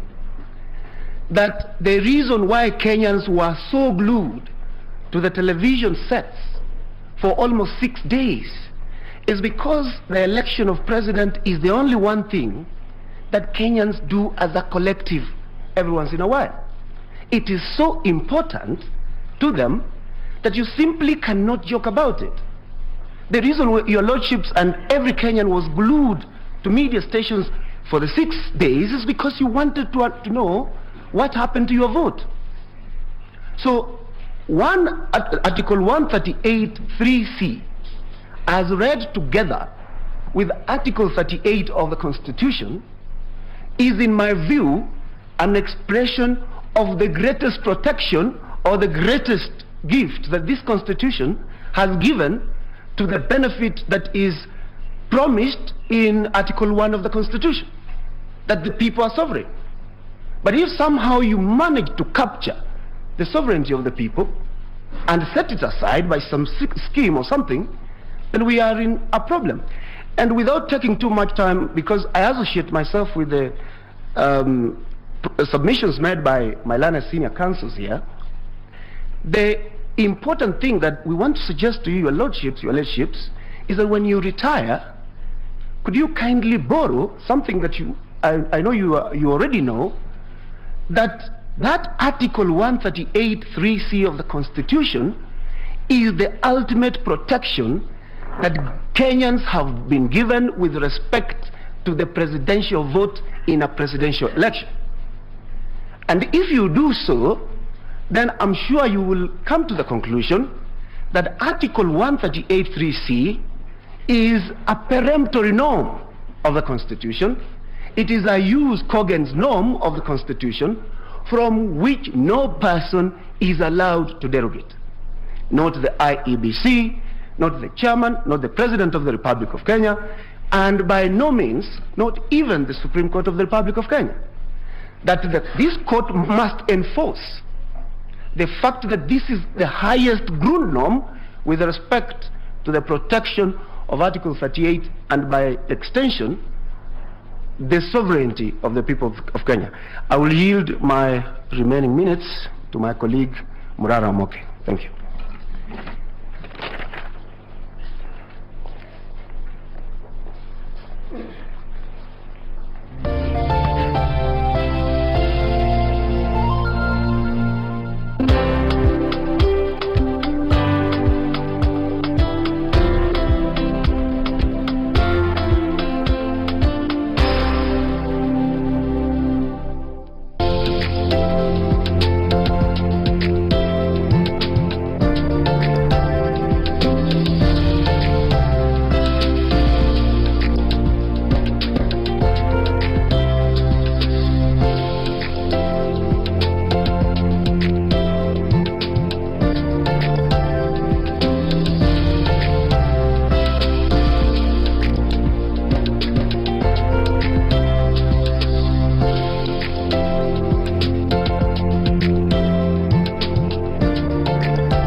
Mimi mtu kununua second hand. You look second hand yourself right now. Mimi nakaondieka. Niangalie hivi, nakaondieka. Not with those. Maybe with the tummy. No. But Tosha. Huyu hata tujuani. Do you know me? Are baba. We know each other. Iko saying line hapo. When husband ama ni houseboy? Husband. Mimi ndio ila kusumbua. Wako ha? Yes. Jambo. I thank you. Oh my God. No. Let me talk the truth and set the devil, please. Please. Babyface. Yeah. Oh my God. Like that. Yes. Babyface. Yeah. Ulionaje kazi yangu? Skills zangu zazaje kwaje? You are excellent. Wewe mzee. Na tuko hapa mchezo. Ni kweli vile hata nani. Sasa ukisha si uongee vile unaongea.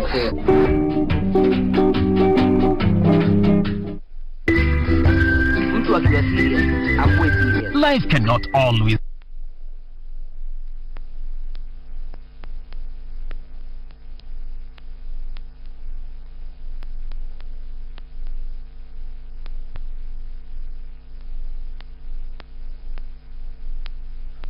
the outcome of an election that is conducted by what I could simply call the Tower of Babel, because the IEBC, when you have two factions of an independent commission, that is something so serious. It should concern not just the judges. I was happy when I heard Madam CJ, you said that you are very concerned by that, and I pray that you continue being concerned by that as you retire to make your determination, and that all of us in this country be concerned by that. But we had a commission that has two factions, that is run by what has been described as an executive chairmanship. I was very shocked. I could not believe what I was hearing today. And this was being said by counsel, instructed by that chairperson to come and tell you that he is an executive chairman. You should not accept that kind of description. It's not provided in any way in the Constitution. You read Article 88, which establishes the IEBC. It establishes a commission, not a chairmanship. Article 249 of the Constitution, it establishes independent commissions, and it requires that these commissioners act independently, and they should not be under the direction of or authority of anyone, including the chairperson of any particular commission. The 7 commissioners, each of them independent, they are not to be held hostage, as they have been held hostage by the chairperson, who says he's an executive chair, and who not only says that, but also instructs his advocates to declare him a national hero. I think that is ridiculous. In my opinion, if there is any heroics that we should be applauding, all of us, is the 4 commissioners who are courageous for their courage, that they came out and said there is a problem. Because in this country we must learn to speak up, we must speak out when we see a problem. And on my level, as an individual, I applaud them. And I think that's what we should be applauding, we should not be praising things that are seen as unconstitutional. Very quickly, I would like to highlight other provisions of the Constitution that I think that should be looked at very keenly, and there was no compliance with that, which should lead the court to determine that there was no free and fair election. Article 10, was it fair and transparent? We cannot say that, because if we have a result that has been tallied and verified by a few commissioners, that the majority of the commissioners are not given the opportunity, or we have some results that were not verified, then how can we say that that's a fair and transparent election? I ask you to look at Article 81, the general principles for the electoral system, which talk about a free and fair election that is run in an efficient manner, that are free from any corruption. But we've had many shocking things, that in our country we can have foreigners, even from the failing states, taking advantage of us, our systems, our people, and our electoral system. And the court should rebuke that kind of a thing. We should not allow it to happen again. It's a shame that, indeed, this is making us a laughing stock in the world. Everyone is laughing at us, that we cannot carry on our own processes, simple process of tallying results and declaring them. But there's always a problem. When you could see the IEBC spending more time entertaining us with their music, instead of announcing the results. It was very irritating, I must say, as a voter, when you cannot find the results from the commission, but you find music that you could play very freely on your own devices if you wanted to. Article 138(3)(c) is very clear. It has stated that the role of verifying, tallying, verifying, and announcing the results is vested in the commission. 138(10), by referring to the chairman as the one who is declaring the results, is simply delegating that responsibility to him, and even if the chairman was not there, that function would still be carried out. If you look at the IEBC Act of 2011, Section 7A and B, it clearly provides what should happen in case there is a vacancy in the position in the office of the chairperson of the IEBC. Things will go on. Nothing will stop, as the chairman would like us to believe. Everything will be carried on, even if the chairman was not there. And should this court find it appropriate to declare that there is an element of breach of Chapter 6, the court should try and make that determination, and other processes can follow. As I close my presentation, because I have 1 minute, I would also like the court to consider very carefully whether we indeed have the threshold to declare a candidate as having won this election. As we speak now, we cannot determine whether, we are not sure about the total valid votes that were cast in this election. And without that, we cannot determine whether we have a 50+1 threshold. And I ask the court to look very carefully. In my opinion, we do not have that. There's a lack of clarity. Mahat's presented figures, which I would say many of them were based on presumptions and projections. And that's not what the IEBC should be doing, not giving us projections. That is for the analysts to do. Independent analysts can give us projections, but for the IEBC, they must give us specific figures. They cannot give us figures that are merely projections or made of based on presumption. The figures of how many voters were astray, how many ballots were astray, should be verifiable. I urge you, my ladies, and when you sit to deliberate, let's make things right for our country.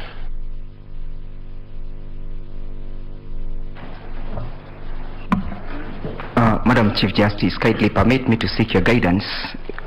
I also appear in the same matter. There were some two specific questions that were put to me by Justice Lenaura and Lady Justice Jokindongo. I will only take 3 minutes and attempt to answer them. Madam Chief Justice, the question was put to me to try and link my arguments with the issue that we are canvassing here in respect to the number of the constituencies that must participate in a presidential election. To attempt to answer that question, Madam Chief Justice, permit me to refer the court to Article 136 of the Constitution, which provides that the president shall be elected by registered voters in a national election conducted in accordance with this Constitution and any other act. That election, the directive of how that election is to be conducted, my lady, is found under Article 138, Clause 2, which provides that if 2 or more candidates for presidents are nominated, an election shall be held in each and every constituency. And therefore the question is, the use of the word, or deliberate use of the word constituency is deliberately used by the Constitution, and these constituencies are determinable. And if you want to determine these constituencies, you therefore go to Article 89 of the Constitution. You also further go to Section 2 of the Election Act and see what defines this particular constituency. Why is it important for us to factor this in? It's because any voting that was done outside the Republic of Kenya that is not contemplated by Article 5, which defines the territory of Kenya, then any vote that was cast is an illegal vote, is an invalid vote, and it is a vote that goes towards contaminating the election. Further, my ladies, my lords, in answering the same question, the constituency that was defined by the chairman makes us to have 291 constituencies, completely out of the realm of the Constitution. And that is the illegal infractions we are saying that the election has been infected with. My ladies, my lords, when you are applying these arguments, or considering my argument, consider that you held in Raila 2 that under Section 83 of the Constitution, if any of the issue, either be it legal or factual, is proved and ascertained, then that issue can void an election. The question of the constitutionality of that one extra constituency is an issue that contaminated this election, and it's an issue that should be factored and should not be lost in the eyes of this court. Finally, allow me to sum up by saying that Thomas Paine quoted and said, "A body of men holding themselves unaccountable to nobody ought not to be trusted by anyone." If IEBC does not hold itself accountable to anyone, then who should trust them? Can we even trust the processes under which they have taken through this country? I bet not. I beg to rest. Much obliged.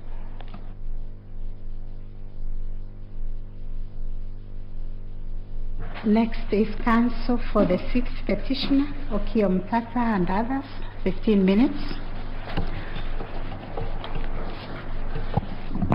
May it please you, Madam Chief Justice, Madam Deputy Chief Justice, and members, honorable members of the Supreme Court, I wish to respond in 15 minutes, which I shall share with Mr. Wafikia Patamu to break down the figures to show that the threshold under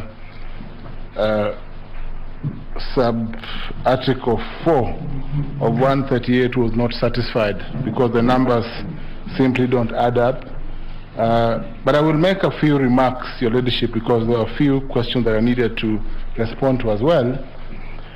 It is now clear that the ipse dixit of the petitioners on the question of compliance and non-compliance of the Constitution is now sound, and clearly Articles 81 and 86 are in question on compliance. The respondents, my lords, have put up, the second respondents have put up a self-righteous and pompous response on the question of the role of the chairman. And I want to just respond in this manner, my lords. Section 5 of the IBC Act defines what a commission is. And a commission is defined to include the chairman of the IBC and the members. That definition, my lords, contrary to the submissions by Mr. Karori, Senior Counsel, does not include and expressly excludes the staff of the commission. It cannot therefore lie in the mouth of counsel to submit that the verification and the tallying of the results of the presidential elections, insofar as Form 34As and 34Bs were concerned, was done by the staff and excluded the commission, who are confined to other duties. My lord, that was a violation and an infraction that expressly went against the requirements of Article 138 3C. Secondly, my lords, the submissions by learned friend Senior Counsel Professor Githu Muigai on the executive status of the chairman of the IBC, I think should be taken with a pinch of salt, because Article 249(1) of the Constitution does not contemplate an imperial chairman who is all-fearing with fear, favor, fervor, and fiat. That is not the chairman that we have. The chairman of the IBC, appointed under Article 250 sub-article 4 of the Constitution, must be that chairman who is the first amongst equals, just like the Chief Justice of the Supreme Court. A primus inter pares who must work with his colleagues to guide the affairs of the Commission. I urge the Court, therefore, to decline an invitation by Professor Githu Muigai that the chairman of the IBC is in a special position, different from the 4 commissioners who are crying aloud to be heard by this court. And my lords, this petition number 5, as consolidated, therefore tilts on the violation of Article 138 3C. It tilts on that violation. And that violation alone, my lord, therefore invites this court to look at or to turn to Articles 23 of the Constitution on your role as a court to interpret the Constitution in a manner that goes beyond just protecting human rights, my lords, but to look at what would guide your interpretation, the holistic approach, the purposive approach, and let me borrow my learned friend's approach, the Antonin Scalia's approach, the late judge of the U.S. Supreme Court, the textual and the contextual approach. And if you apply those approaches, my lord, then you will find that the chairman of the IBC, in failing to properly construe his role under 138 3C and 138 4, violated the Constitution and an unconstitutional process therefore emerged that cannot put into place, my Lord, a process that violates Article 3(2). My Lords, there is an invitation to you to invalidate the entire process. And that is why in answering in answering the Supreme Court judge's question that was directed at me on remedies, I wish to state that, and this is because this court also has a purpose under Section 3 of the Supreme Court Act. And given that you are an election court under 84, in an ideal situation where you are construing Section 83 of the Elections Act, which must be interpreted disjunctively, because if there's an unconstitutional act, then the election cannot stand. If quantitatively, as we shall demonstrate, there is non-compliance, again, you'll have to invalidate the election. But my Lord, in an ideal situation where you'd have been called upon to apply Article 232 on public service and Article 201 on public finance, you would have ordered a recount and then secured a winner. But this would only have been possible if there were no unconstitutional infractions that undermine the process and therefore make it unconstitutional. Because this is no longer about tallying and verification. It is about the bigger process of the involvement of commissioners and a split commission. And the only remedy available, my Lords, Justice Ouko, the Chief Justice and member of the court, is a nullification. This is no longer the baby of Raila Amolo Odinga V. This is no longer the baby of William Samoei Ruto, Dr. the First Respondent. This is the baby of Wanjiku. It is the baby of Kenyans. Return this baby to Kenyans to determine to whom they shall hand over the baby after 60 days. I pray that you nullify the election. And I will cede my time now to Mr. Senator of Busia County, Okia Omtata, the perennial litigant. Thank you.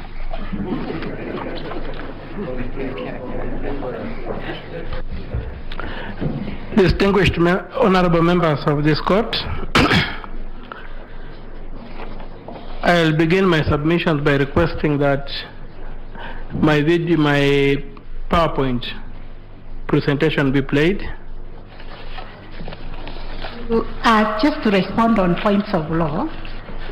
My lady, there was a question that was posed by Justice Ouko. Yes. To which Mr. Mohammed answered. Okay. And I would like to make a clarification on that. On the points of law, I think Professor has covered. Okay. So you're only answering the question by the court? Yes, my lady.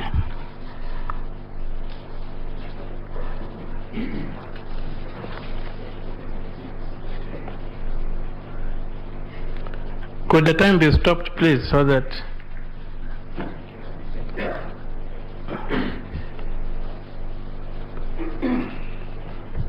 Yes, we are going to interrogate the figures that were used here to attempt to mislead this court.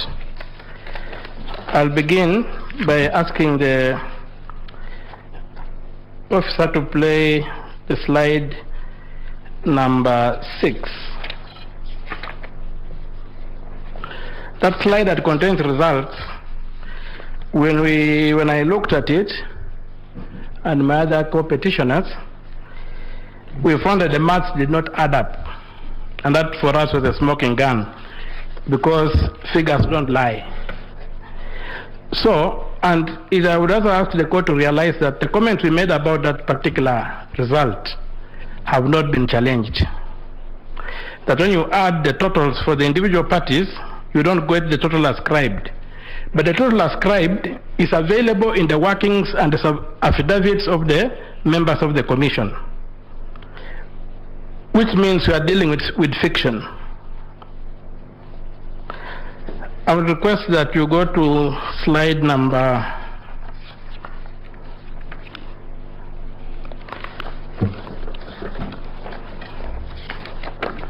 number 5. And the Honorable Judge asked, how are these things transmitting? So when you look at the fact that at 17 hours, we had 21,481,652 voters or returns which had been made, and we factor into the, when we try to calculate the average number per voting station, we were told we were given 46,299 polling stations. If you divide 22,120,458 by 46,299, you arrive at an average figure of 478, which is not very far from, when you take 65% of 700, which is the maximum number you can have in a polling station, you end up with 455. So when you now come and using the 478, which is the average we have had, and divide 21,481,652, you get 44,962. From paragraph 29 of Mr. Chebukati's replying affidavit, the figure he gives is that 45,994 kits reported. Now from this, you already see that if the kits were 46,299 and 45,994 had reported, you are only left with 305 kits.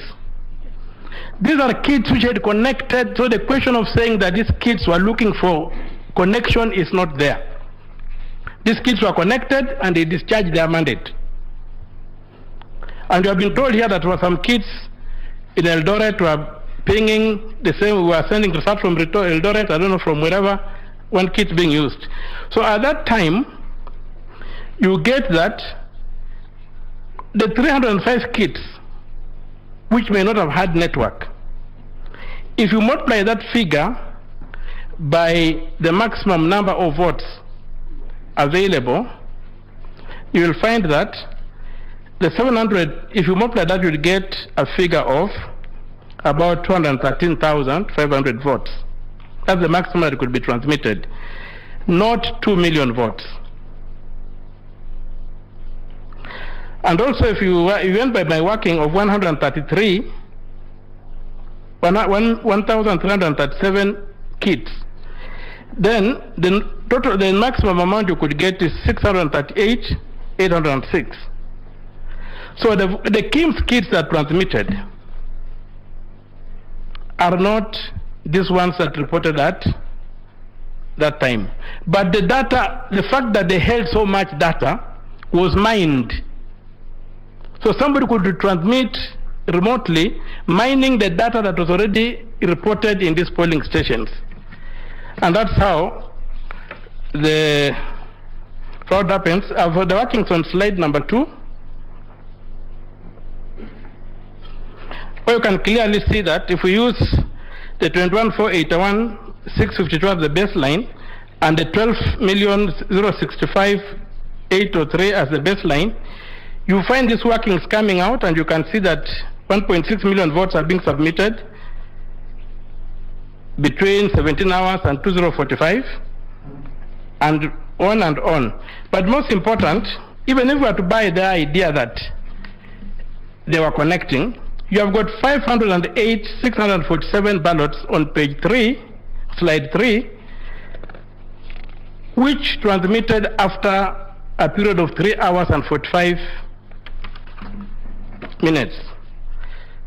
So those particular transmissions of 508,647 are a figure that is very curious, because if you deduct the tally for Eldas from this figure, you hit almost the exact figure that Mr. Willis, Land Council Willis, has presented to this court, coming from the KPMG audit, that there was that number of voters, there was a number of ghost voters equivalent to that one. When we go to the other thing that supports our position, there was a question of what was the denominator used for voter turnout. I'll invite you to look at at the petition at page 41. There's a letter, a press statement signed by Mr. Chebukati, saying that he used the National Voter Register to calculate, and if I may just read it quickly to the court. So page 41 is handwritten 41. It says, paragraph 2, at around 4 p.m., 12,069,803 registered voters out of 12,065,803 voters out of 22,120,458 had cast their vote. This equates to 56.17% of voter.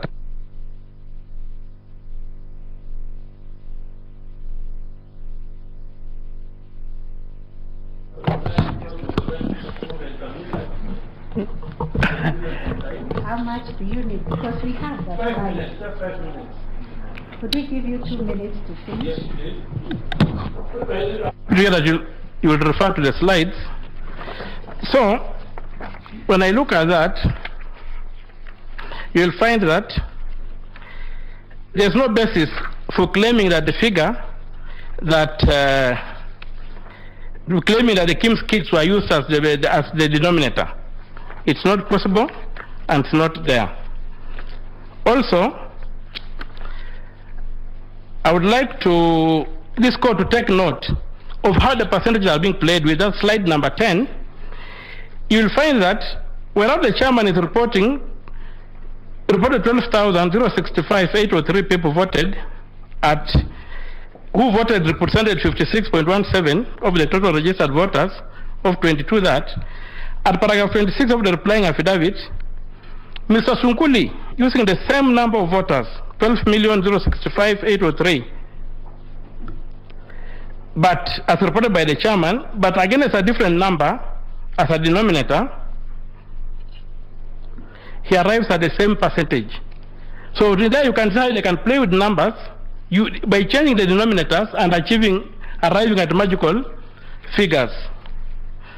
So my members of the Honorable Court, my prayer is that my submissions are that these figures are cooked, they were worked backwards to achieve a certain figure, but fortunately on the Form 34C, the smoking gun is seen. And since figures don't lie, and if the math doesn't add up, then this court should quash the results. We were told about military precision. Military precision is the ability to shoot a bullet with a bullet. That's how a missile downs another missile. That is not what we are saying here. There's no military precision in these figures.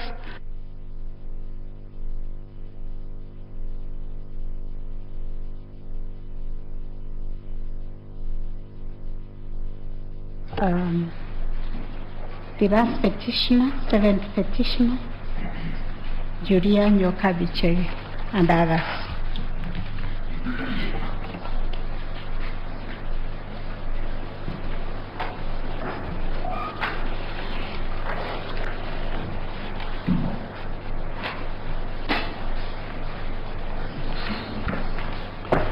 May it please you, Melody, Madam CJ, and other members of the court,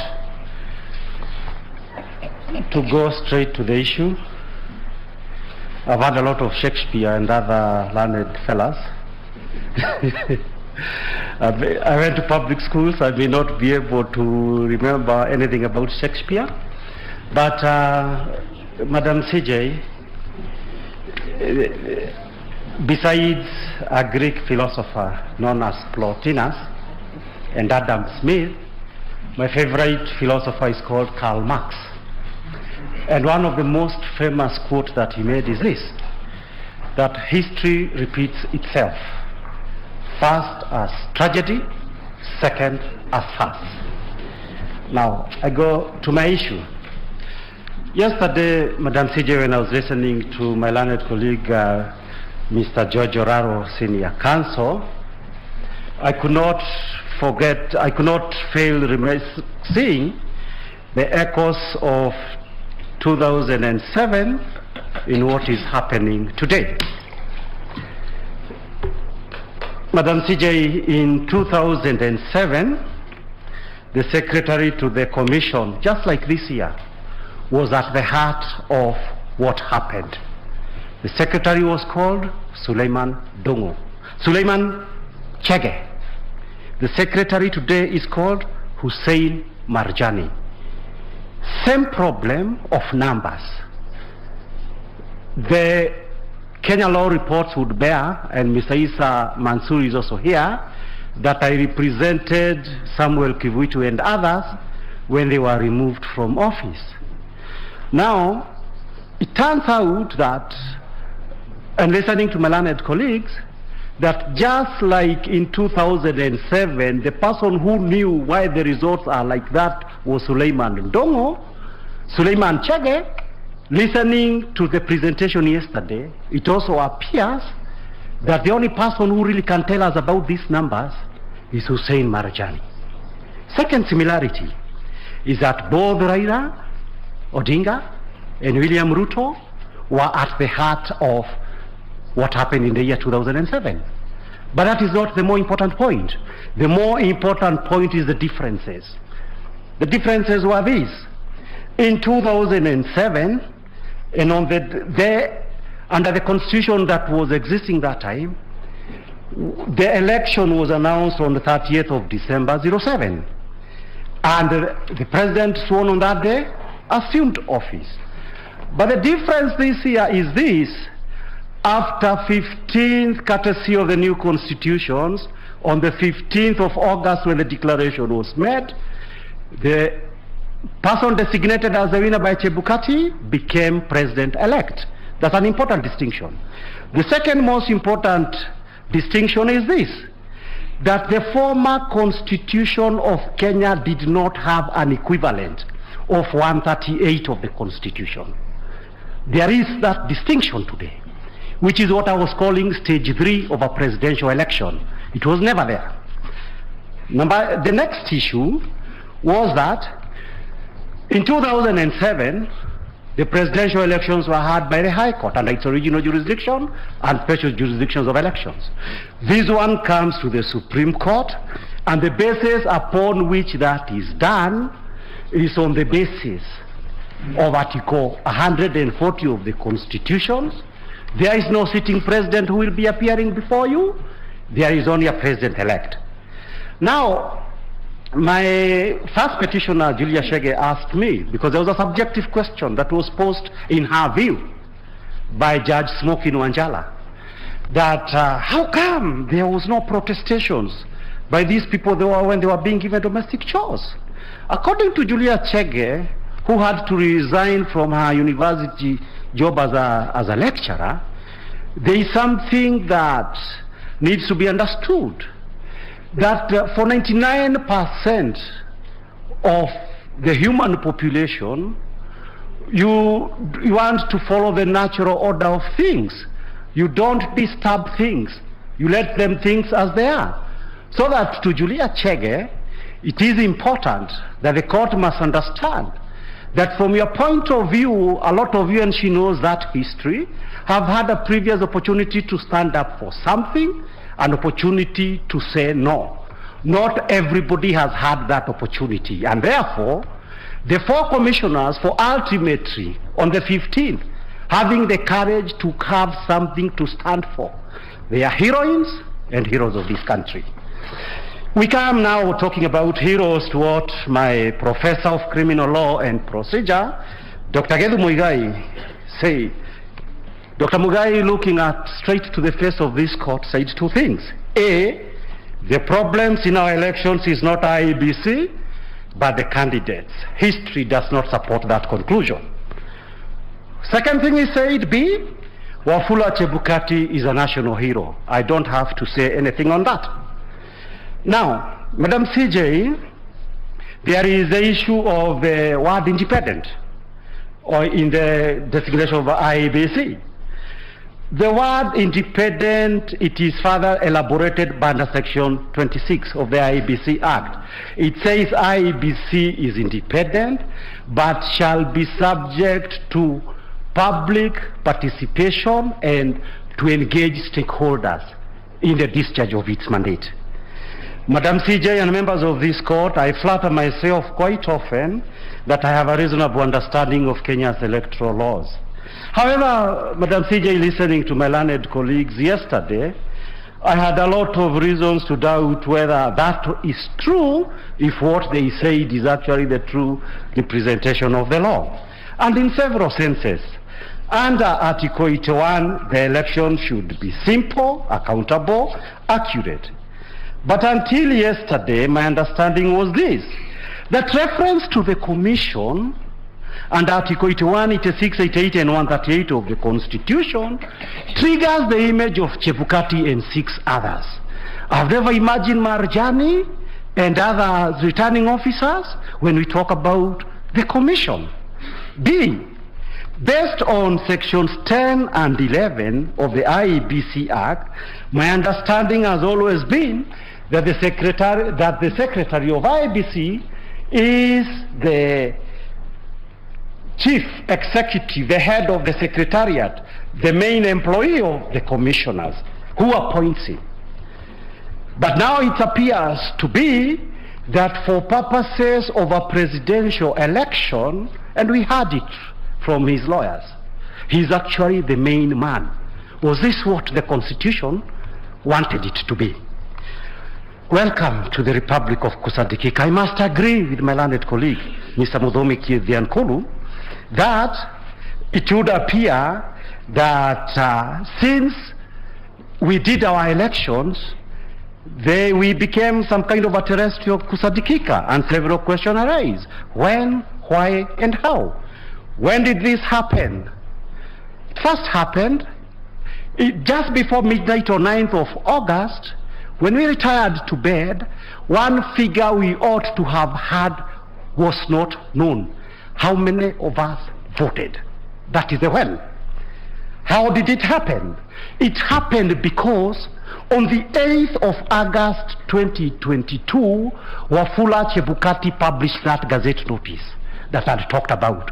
On the face of it, makes the chairman a dictator. No, that is not the issue. If you read it as an instruction manual, it was to give the job to Hussein Marjani. That is what happened. Why did it happen? It happened, and we explained in our affidavit, paragraphs 42 to 45, and what they say that effectively, on the 15th of August, when these elections were declared, from 7:30 to 6 p.m. on that day, the Commission, as the Commission, had lost effective control under Article 138 of the Constitution. I come, because I'm trying to rush myself, to the petition, number 7. This petition, Madam CJ, is actually a numbers petition. I didn't want to make a lot of fuss that I would have needed more time, but in case my mouth does not go fast enough, I urge you that you give me a little leeway to conclude what I need to say. The issue is this, Madam CJ. When you pose the question that you posed, how do you have evidence 700,000 people did not vote? You triggered some kind of public participation on my phone. I had many calls. Kipe, why did you just say it's 700? It's about 3 million. But of course I had to tell them, no, we just said 700 because we had some kind of evidence. So it's a big issue, Madam CJ, that you triggered the public participation. So many people don't vote on account of non-enforcement of Regulation 90 by IEBC. Now, for whatever the value is this, I can demonstrate very shortly, and we've done that in our petition and in our, in our affidavit, that when you have a petition based on non-compliance, how do you prove it? We have an affidavit of Julia Chege that basically has not been controverted. She says where she was voting, She was voting as an MP she was contesting the office of Kangema, and she said how she interacted with election officials. There were no affidavits sworn by the commissions to say those interactions she talked about were not true. But more importantly is this: when you say Regulation 90 says you are going to publish notices on how election officials and security officers are going to vote, IEBC needed to do a very simple thing. Namely, what did you publish to implement it? If you didn't publish anything to implement it, you are responsible for non-compliance. How do you treat non-compliance? You tell the Supreme Court. We could not be able to have non-compliance for reason A, B, C, D. Then the Supreme Court may decide to excuse you or not. But in the absence of that, non-compliance has been proven. What is the effect of this non-compliance? We have stated in our further affidavit, it's a numbers thing. If 700,000 people did not vote and you adjust it whichever way you want, you will still have a figure of 300,000.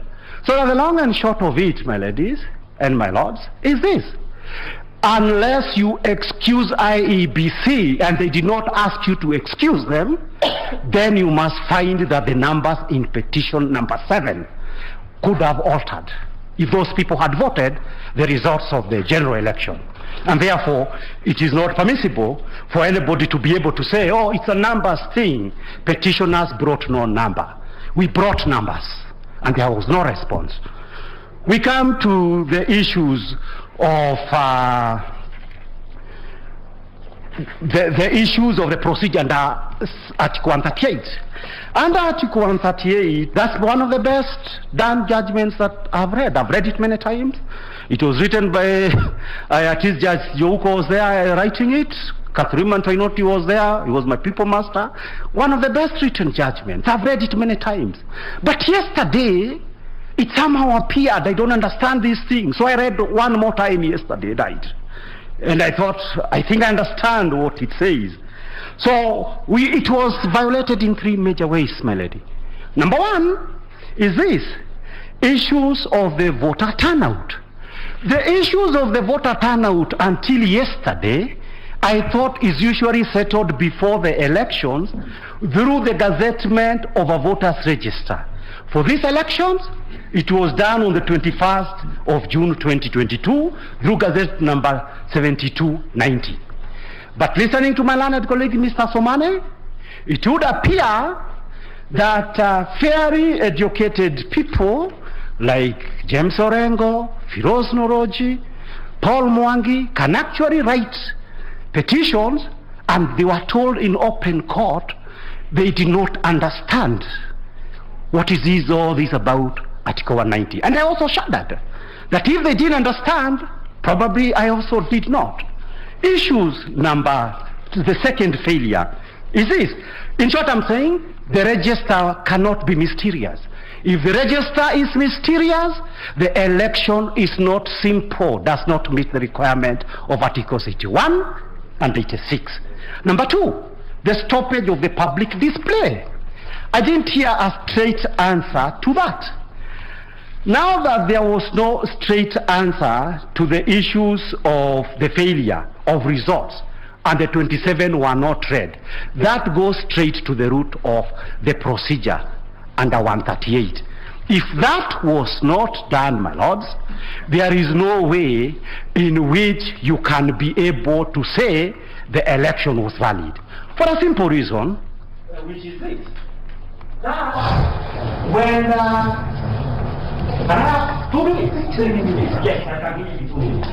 for the simple reason that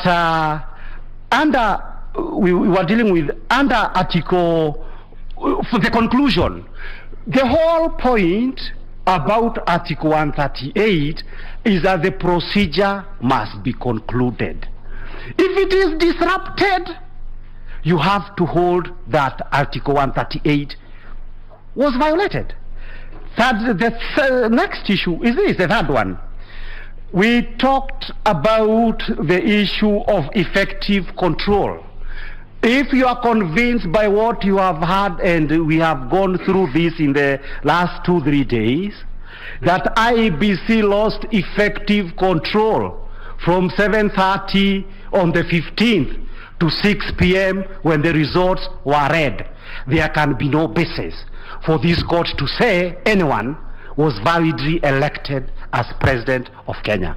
My learned colleague, Mr. Fred Ngatia, whom I respect a lot, said that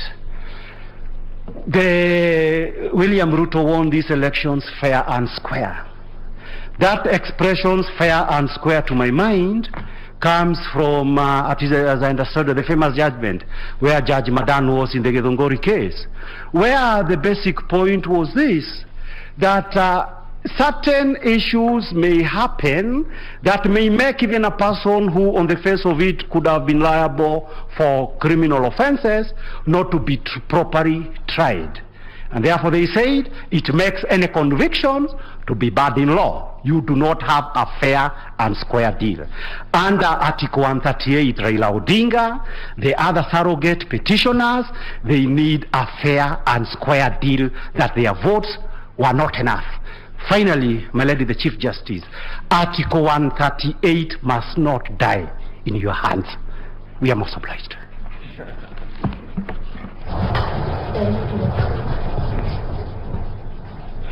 I think that brings us to the end of...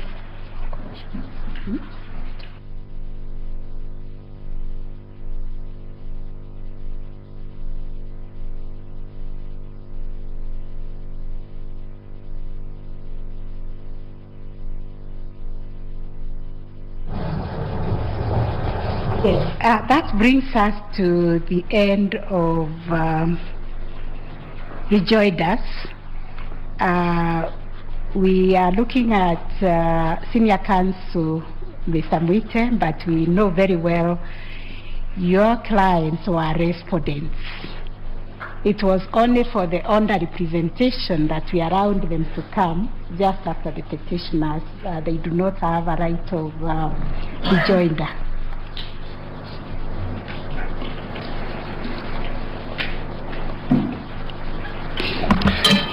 Chief Justice, I am acutely aware of the time constraints within which this honorable court must adjudicate on this petition. And may I say that this honorable court is entitled suo motu to decide that the 14 days specified in Article 140 mean 14 working days. Yes, to exclude Saturday, Sunday, and public holidays. You can do that, suo motu. I am pleading, Chief Justice, I'm pleading on behalf of the 4 commissioners. I plead. They have had very, very little time in this court. I plead. That is why I was looking at you with the questioning eye, because there were some questions also which were asked, and they need to be responded to. Yes, those are the ones. I'm just pleading. Yes. Allow my colleague Mansu Issa some 8 minutes, and Dr. Arroa some 3 minutes, and yours truly some 2 minutes only. That is 15 minutes. Because, yes, because... To answer those questions. No, because, Chief Justice. Yes. Those questions directed at those 4 commissioners are very important. And when others were answering questions, a lot of maligning, a lot of... Please give them that opportunity to have their case stated. They're the majority in that commission. Thank you, Senior Counsel. I think we've heard your plea because we asked questions. So we'll give them 15 minutes to answer, not now. We want to take a break. And immediately we finished, there was an issue raised by Senior Counsel Gatia responding to some two Forms 34, and you asked for 5 minutes. And then we will give the parties 15 minutes, not all the parties, the ones who are connected with the discovery and the scrutiny, 15 minutes in the afternoon to respond to the report. I request, Madam Chief Justice, may I request 5 minutes for the Commission, because we are the custodians of the form, the legitimate forms. Yes. And my learned friend, Mr. Orengo, needs his lunch now. He's heckling. Okay, we'll give you 5 minutes, and the court will arise.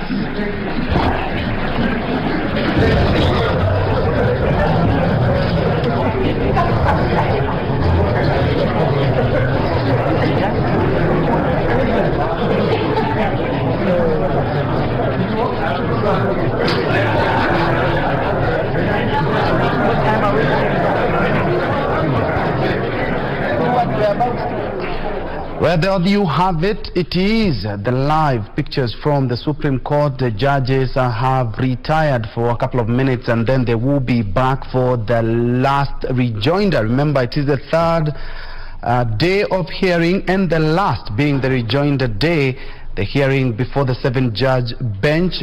And after that, they're going to be retiring to make a determination on the Raila Odinga and Martha Karua petition, live from the Milimani Law Courts, where the Supreme Court has been domiciled for the better part of this week. Of course, a lot has been talked about in matters rejoinder, but something has just come up and just would not go. If you look at the social media platforms, there's a lot talking about names of judges and how they've been carrying out themselves and lawyers, but one name has refused to just go away, and that is Jose Camargo. After one of the Form 34A has been identified having his name. And flashing back to July the 21st, you do remember there were 4 Venezuelans who had landed in Kenya with some IEBC election materials, and Jose Camargo, if you like, Oje in Spanish, Camargo was one of those people. That is Jose Gregorio Camargo Castellano. And the name itself, just one of the issues that has made part of the submissions in this morning. And other than that, of course, the rejoinders by all the petitioners. Remember, they were all consolidated into one petition. My name is Ben Troinjue, and for now, let's look at exactly what has just transpired. I'm joined by a constitutional lawyer, Henry Kurauka, who we have been having for the better part of this week. Thank you so much, Counsel, for making time. I don't know where to begin because a lot has just transpired, but the name, Jose Gregorio Camargo Castellano, just refuses to go away after it was discovered in one of the forms. How does this pan out when it comes to the submission? It was not in the original submissions that were made, but it has just come up on the day of rejoinders. Actually, it's the one that is trending on Twitter. Thank you so much.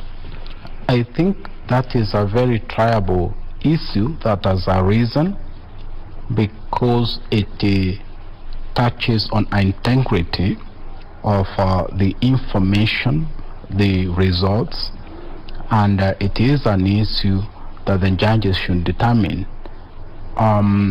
When a party is involved in uploading those forms, then that party must be authorized by the commission to do so. And if there is any foreigner or maybe an authorized person doing so, then that becomes a serious matter. But we hope the judges will be able to analyze the evidence and make a decision on that. Another issue that is coming out very well is the division of IBC commissioners.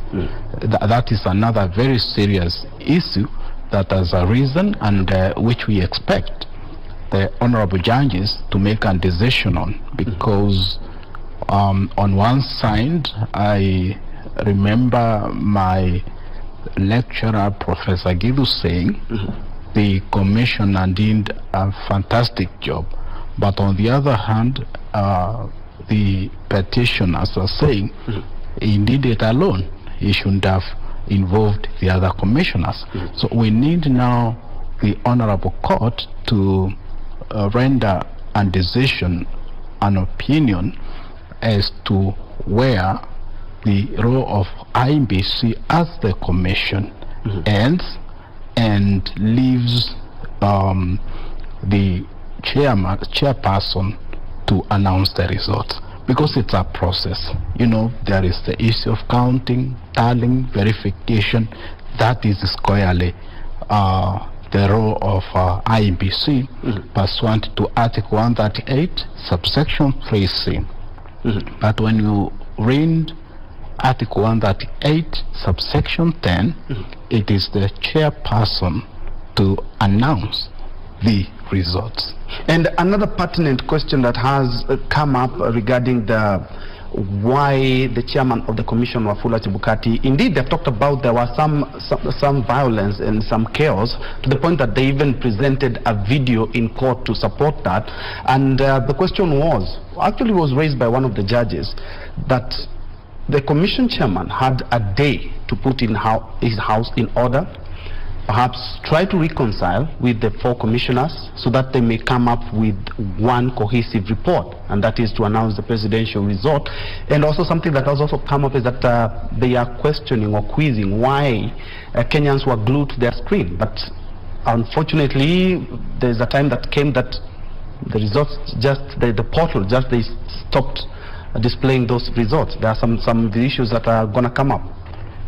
Yes, I think the issue of violence, though it has featured, I don't think it's a very serious issue related to the petitions. The reason being that on one side we have some lawyers saying, yes, there was a quiet entertaining Kenyans until very late, and that could not have happened if there was continuous chaos.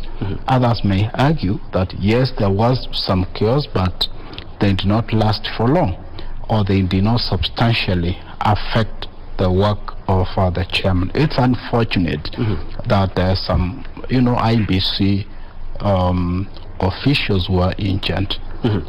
My view is that the judges will have to look at the law as it is, and the procedure of elections.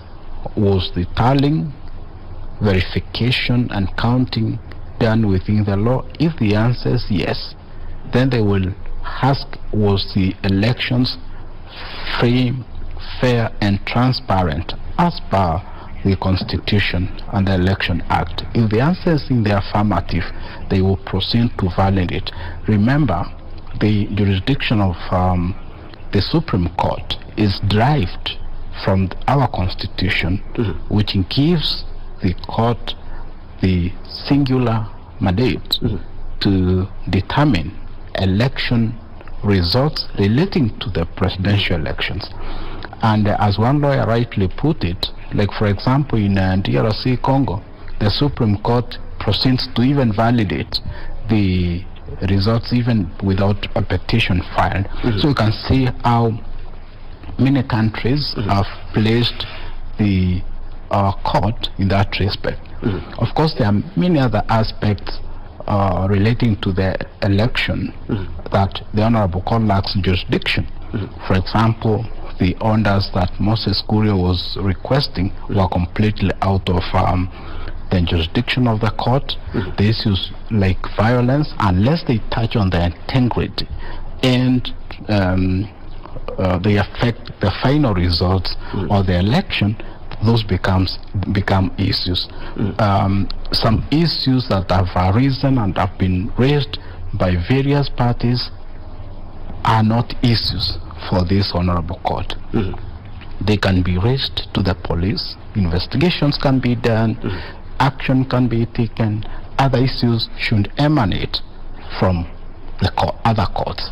For example, if IMBC commissioners have any issues relating to their performance, I think some of those issues relating to how they manage their day-to-day activities should be referred to the Employment and Labor Relations Court first for determination. And that's why the Supreme Court rightly refused to be involved in determining their legal team. Yes, and my director informs me we need to go to the news, but before we do that, Article 138.10 on a declaration by the chairman of the commission, but looking at even 2013, 2017, the issue of the server has always crept up in terms of the elections petitions, and one of the issue is, of course, the DCI also talked about when it comes to servers, a lot of people had administrator rights, of which has raised a lot of questions, including Jose Camago's name has also appeared again. This is something that we have done in 2013, talking about servers, 2017, talking about server. Now we are also in the same place, talking about server and also a new one, portal. Yes, in its judgment, we expect the Supreme Court to make guidelines to render an opinion or opinions in respect of all those matters. Yes, it is true, the chairperson is supposed to announce the results, but the chairperson cannot announce incorrect results. These results must meet the other standards set out in 138 subsection 3 C, whereby the commission is supposed to do all those other processes of counting, tallying and verifications and so on. So the final results should be accurate. Thank you. And let's now cross over to the other side. We are keeping a keen eye. Remember, the judges have just retired for a break, maybe a health break, but they will be coming back. Remember, it's the last day before the judges do retire to make a determination that we do expect on Monday, very early in the morning, and we expect to see how that pans out. Let's first of all have a quick break as we still monitor what is happening at the Supreme Court. We'll be back with the news. I can see Nisi Mano is on standby, but let's take a quick break. We'll be right back.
Second hand? You look second hand yourself right now. Mimi nakaondieka. Niangalie hivi, nakaondieka. Not with those. Maybe with the tummy. No. But Tosha. Huyu hata tujuani. Do you know me? Arre baba. We know each other. Iko flying line hapo. When husband hapa ni houseboy. Houseboy. Nini wewe inakusumbua? Wako ha. Yes. Jambo. I thank you. Oh my God. No. Let me talk the truth and accept the devil, please. Please. Babyface. Yeah, oh my God, like that. Yes. Babyface. Yeah. Ulionaje kazi yangu? Skills zangu zazaje kwaje? You are excellent. Wewe mzee. Na tuko hapa mchezo. Ni kweli hata nani. Sasa ukisha si uongee vile unaongea.